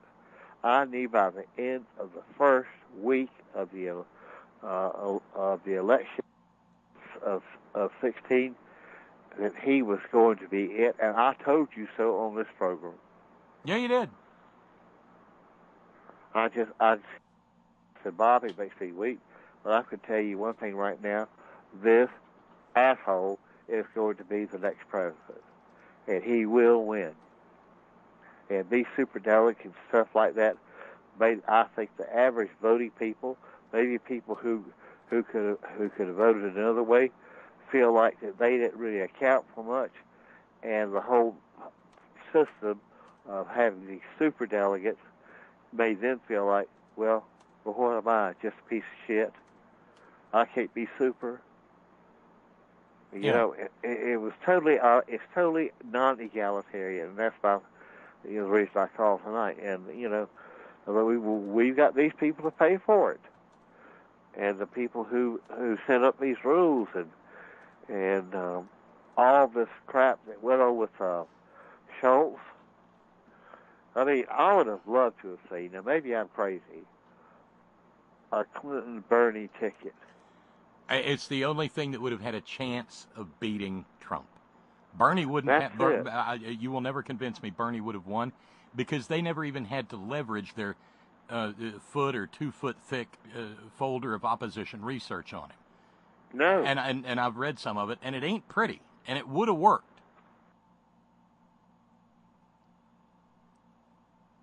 There's a lot of. Unfortunately, there's so much about our entire system that becomes less pretty, less attractive. I mean, there's a lot of stuff. There was a lot of stuff in that opposition research that would not have played well with Mr. and Mrs. Middle America, like stealing electricity from your neighbor. And they would have tarred him with red. Oh my God! And we saw a little bit. Bernie spent his honeymoon in Moscow. How's that, Comrade Sanders? But between the two of them, Hillary and Bernie could have made a formidable force enough, perhaps, to beat Trump. But we'll never know. Trump, because how many times was he in Moscow? He wasn't there to see the sights. God only knows what he was there for, really. And they want to get old Bernie because he spent his honeymoon in a very beautiful city filled with historical things. And, it didn't hurt Trump at all. It helped. And believe you me, it helped him in more ways than one. And I don't know. I'm just beginning to think, and I'm going to get off here. I used to have a lot of compassion for the Russian people and why the government does the stuff it does. But now it's getting just downright ugly, dangerous.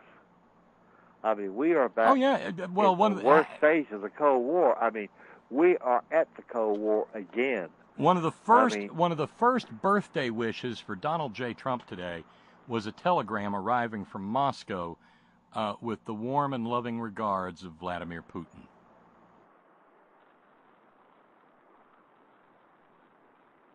Well, That's sure. not a joke. That's not a joke. It doesn't surprise me. Hell, I can remember in World War II when Hitler took Paris. Guess what he got? A telegram from Stalin saying, "Congratulations, mein Führer." And that's on record. Yeah, sure. They'll send telegrams to anybody. They don't give a shit.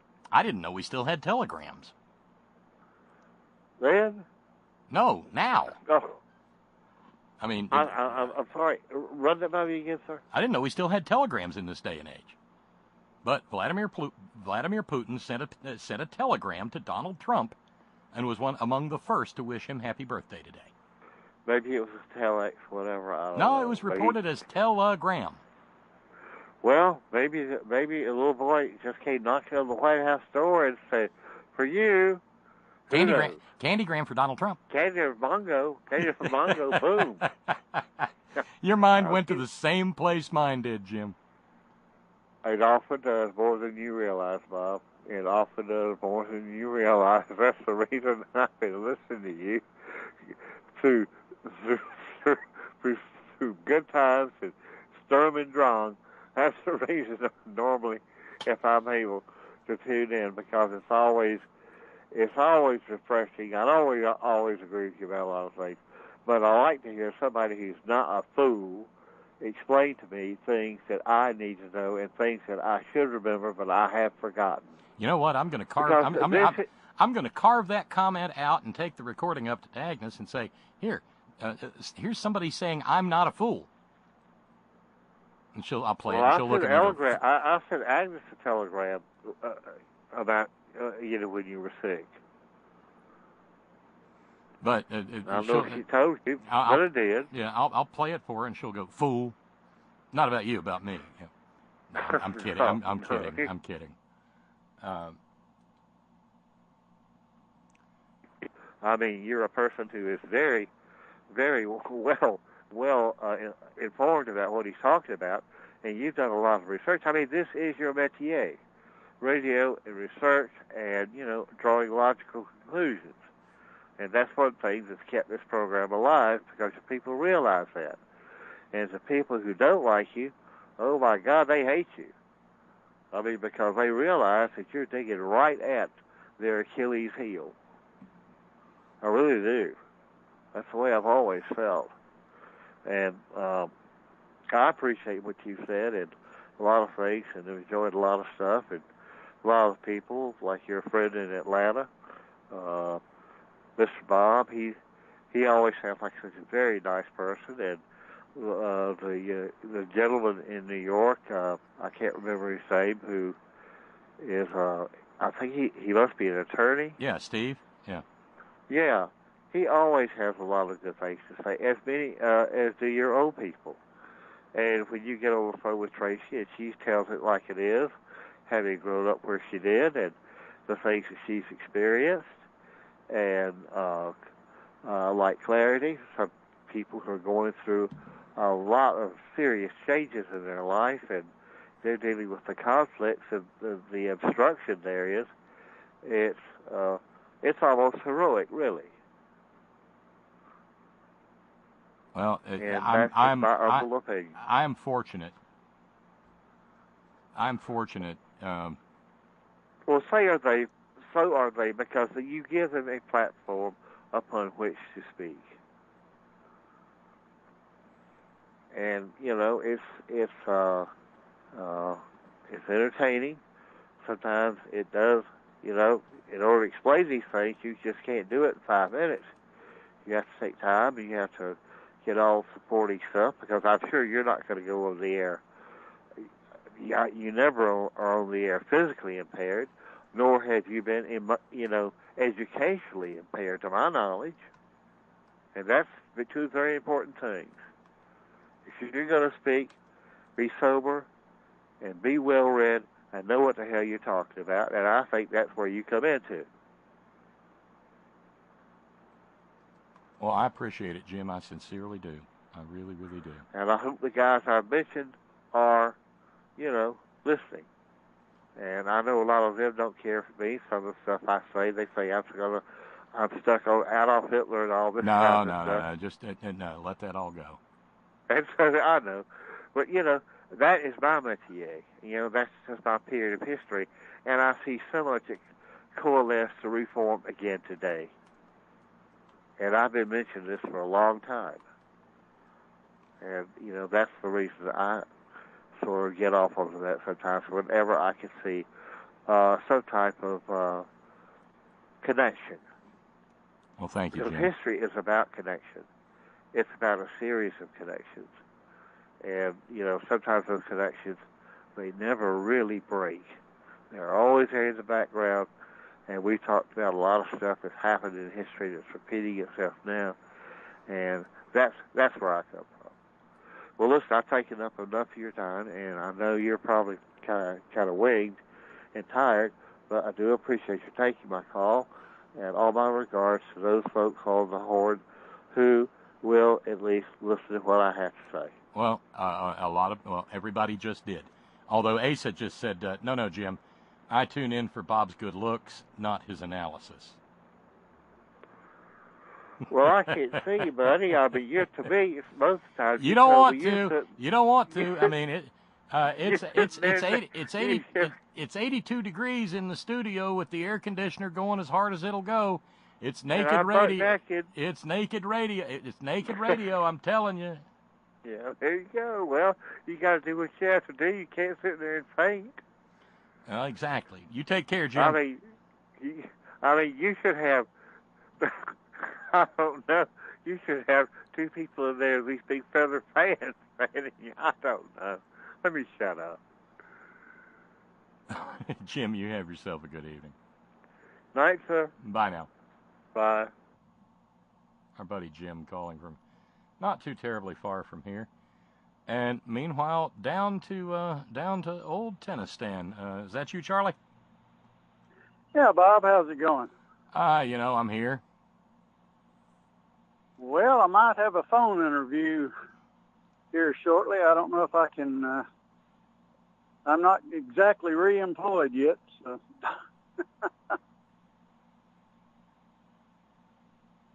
Well, that would be wonderful if you are. We will keep multiple appendages crossed. Did you read a thing? Did you read about the Jeff Sessions and the Affordable Care Act? How he wants to stifle any lawsuits about pre-existing conditions and provision. all that?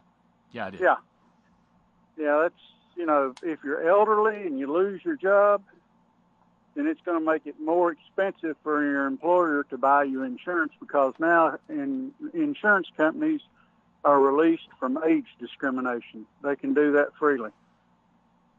If this proceeds on down the road, and also if you've got a pre-existing condition, it's going to be like the Republicans said, die quickly.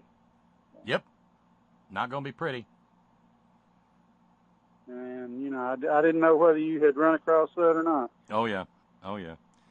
Well, listen, Charlie, I hope you get the job, man. I really, really do. It's up your line. It's in your line of work. Yeah. Excellent.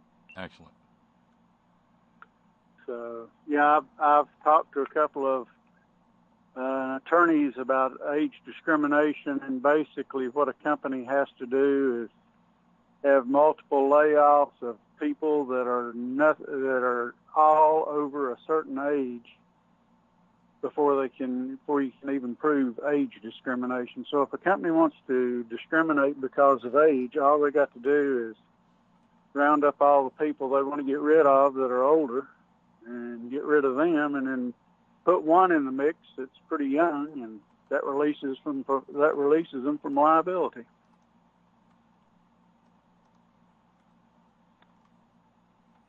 Funny how that system works, isn't it? Yeah, when Congress makes these laws for EEO, they don't put any teeth in them. It's almost like, we're going to do this, but right, and a lot we're of going to make it where it's unenforceable. And a lot of it has to do with where you are trying to enforce a federal law. Trying to enforce a federal law in Alabama is a hell of a lot different than enforcing a federal law in Massachusetts. It's just a fact. Yeah. Yep. Well, Charlie, you have yourself a great evening, my friend. Okay, catch you later. Thanks a lot. Bye. Bye now. Our buddy Charlie calling from Tennis Stand, and probably pretty close to knocking off here. I want to be able to be here tomorrow night for the full 3 hours of Friday on the Front Porch, and thus I don't want to overtax myself. Steve from Georgia Stan says, Charlie makes a good point. You think Washington Journal would discuss it? Hell no. The topic today was opioids. Exactly. And so let me send out some thanks. Thanks very kindly indeed responding to the challenge to Ralph's. And thanks very kindly indeed to Charlene responding to the challenge. And thanks to Roberto for responding to the challenge. Thank you, all of you. Most kindly, that means we've got $35 to finish Chris and Germany's challenge, and that will be a huge thing. Again, especially given what next week is looking like, because it looks like I'm probably not going to be here Monday and Tuesday, be here Wednesday, not here Thursday and Friday. And I'll spend the weekend just trying to, enjoying 3 different flavors of sugar-free popsicles. Yum. I do want to share one thing on the way out the door because it's kind of a follow-up to something I brought in last night. Let me check in on a couple of emails. Note coming from Flavio. I just love me some Latin. Vanitas, vanitatum, omnia vanitas. Vanity, vanity. All is vanity. I believe that comes from the book of Ecclesiastes. Based on the discussion about Hillary. That worked out well. Her turn. Yeah. How much you want to bet she'll run again in 2020? I've already predicted it. Flavio, for the sake of clarity, says, I don't want Bernie to run again as much as I love him. You know that. I don't want I don't want either of them. And I'm just about at the point at 55. It's a little late for me to get into the whole don't trust anybody over 30 thing, but I'm ready to say that the Democratic Party bench is, well, we're like a football team that hasn't drafted anybody, and everybody on the every starter on the both the offense and the defense is, you know, coming up on 40 years old, and the kicker uses a walker. And if that smells like ageism, maybe it is, and I apologize for it. But we've got to, we've got to, and you know, if we ever get to the point where we get a Democratic president, and bless her heart, Ruth Bader Ginsburg finally gets to retire, she needs to be replaced with somebody about 2 years out of law school. And the same if, you know, something awesome should happen, and there should be a couple of vacancies on the, you know. Oh, I don't know. Maybe Ann's boy Neil Gorsuch gets run over by a runaway truck on a frozen road in Minnesota. That'd just be karma. He needs to be replaced by someone extremely young, because this Supreme Court is going to fuck America for about 50, well, maybe into the 21st century.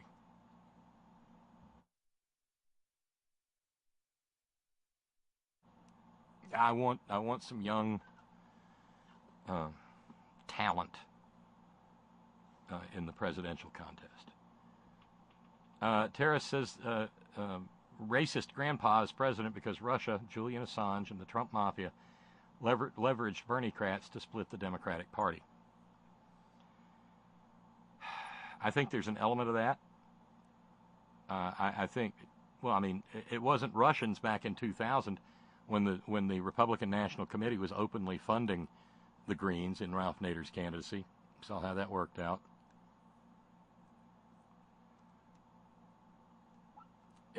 We just need to do a better job explaining to people how third-party politics operate in this country. And we also need to get people off their asses. Because if you think that by voting your conscience for Jill, or generally, if you think that your vote for one person for president, the only national election that we have, is going to solve all the ills, well, it ain't. It wouldn't have solved all the ills if Bernie had managed to become president, God only knows how. It would not have done that. And we've got to break we got to break this cultish approach that we have to the presidency, because he's just the president. He can't pass a bill. He can't pass a budget. He can't issue a ruling on the constitutionality of a statute. Whatever he says about the constitutionality of something has no force of law.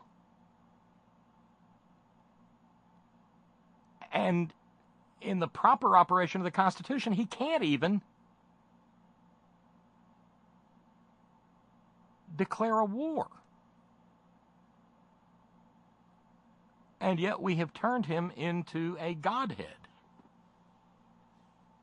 And that's not about Trump. That's Democrat or Republican. Frankly, my opinion is that the presidency needs to be brought down a peg. And we could start by indicting the one who's in there now. Put the fear of God in them. Tighten them up a little bit. Make that sphincter clench a little. By the way, with the mention Charlie made of pre-existing conditions, Tara says, pregnancy and being female are pre-existing conditions. Well, they're going to be again. Yep.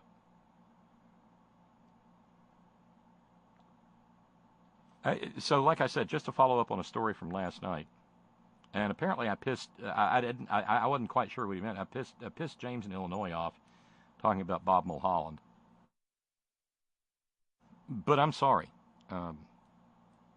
Making a baseless accusation against someone with no evidence whatsoever is wrong and wrong-headed under any circumstance. I mean, I don't say, for instance, that Jill Stein can't get on a plane and get to where she's going without getting lost, because there's actual evidence of that. She was going to Columbus and wound up in Cincinnati when she got on a plane to do that. Oops. I mean, that's just pretty fucking dumb. You got to work real hard to get on the wrong fucking plane.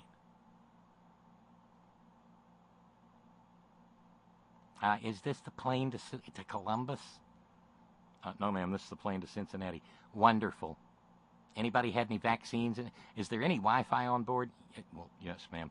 Here, let me put on my lead-lined suit. So I'm sorry, James, but I think Bob Mulholland needs to be called out for that scurrilous conduct. And that however many millions of years old he is, he probably needs to be run off the Democratic Committee in California.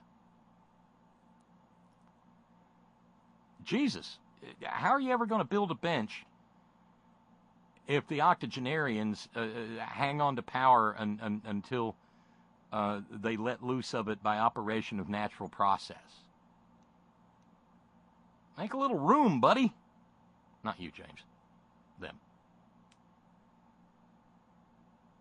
No, I'll wrap up, and hopefully that last $35 will roll in. I'll wrap up with this, because it goes back to what we were talking about last night with the health review of the mountaintop removal research. From E&E News, PM.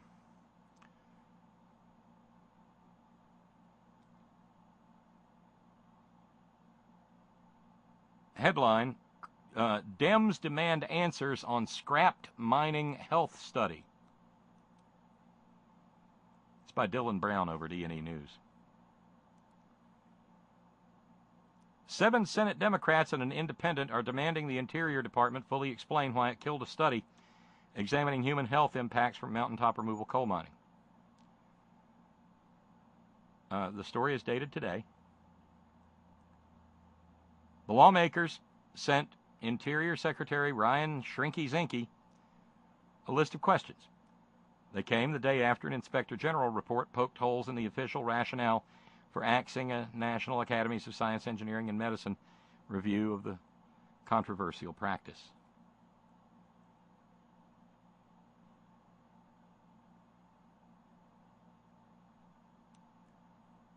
As far as that list is concerned,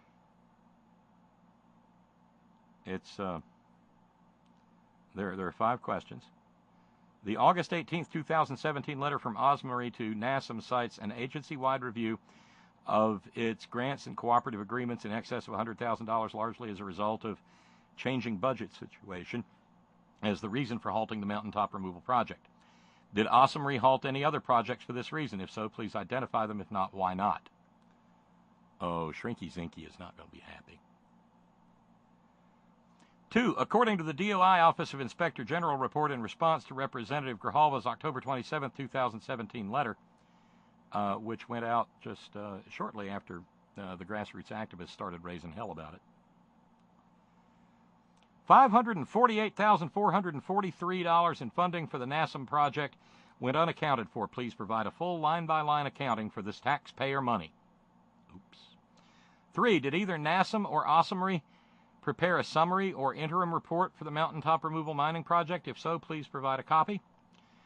4, please produce all documents that NASM and OSM regenerated in connection with the mountaintop removal mining project through August 18, 2017, including raw data, memos, assessments, or other unpublished work. 5, did NASM ever prepare written testimony on the project? If so, please provide a copy.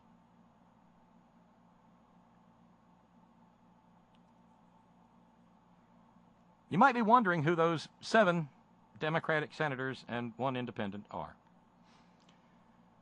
They are, and kudos to them, Senator Ed Markey, a Democrat of Massachusetts, Senator Jeff Merkley, a Democrat of Oregon, Senator Ron Wyden of Oregon, Senator Sheldon Whitehouse of Rhode Island, Senator Ben Cardin of Maryland, Dick Durbin of Illinois, Senator Richard Blumenthal of Connecticut, and Senator Bernie Sanders, independent, of Vermont. Notice any names on there? I mean, obviously there's a bunch of names that aren't on there. Know whose name isn't on there? Joe Manchin. But then again, we spent years trying to get Joe Manchin to even acknowledge that these reports that were being reviewed by NASM even existed. We weren't asking him to agree with them. We just wanted him to acknowledge that they existed. He wouldn't. Also from the letter, American families living around toxic sites in Appalachia need studies like the NASM Mountaintop Removal Project so that they can understand the health effects of mining activities in their community. And they deserve prompt answers to these questions. So those senators I just named, Markey, Merkley, Wyden, Whitehouse, Cardin, Durbin, Sanders, and Blumenthal, actually care more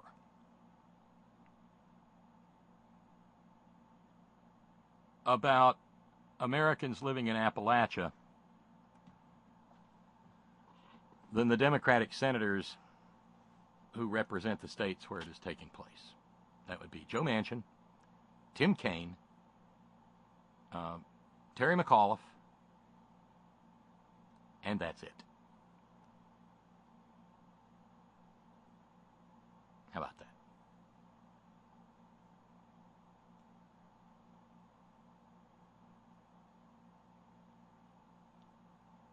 And for those of you, and I know there are some of you who support the 8 campaign, I want you to know that you helped make that happen. Because you made it possible for the 8 campaign to be going through door after door after door, educating and asking questions. Grassroots activism. It's a thing, and it's real.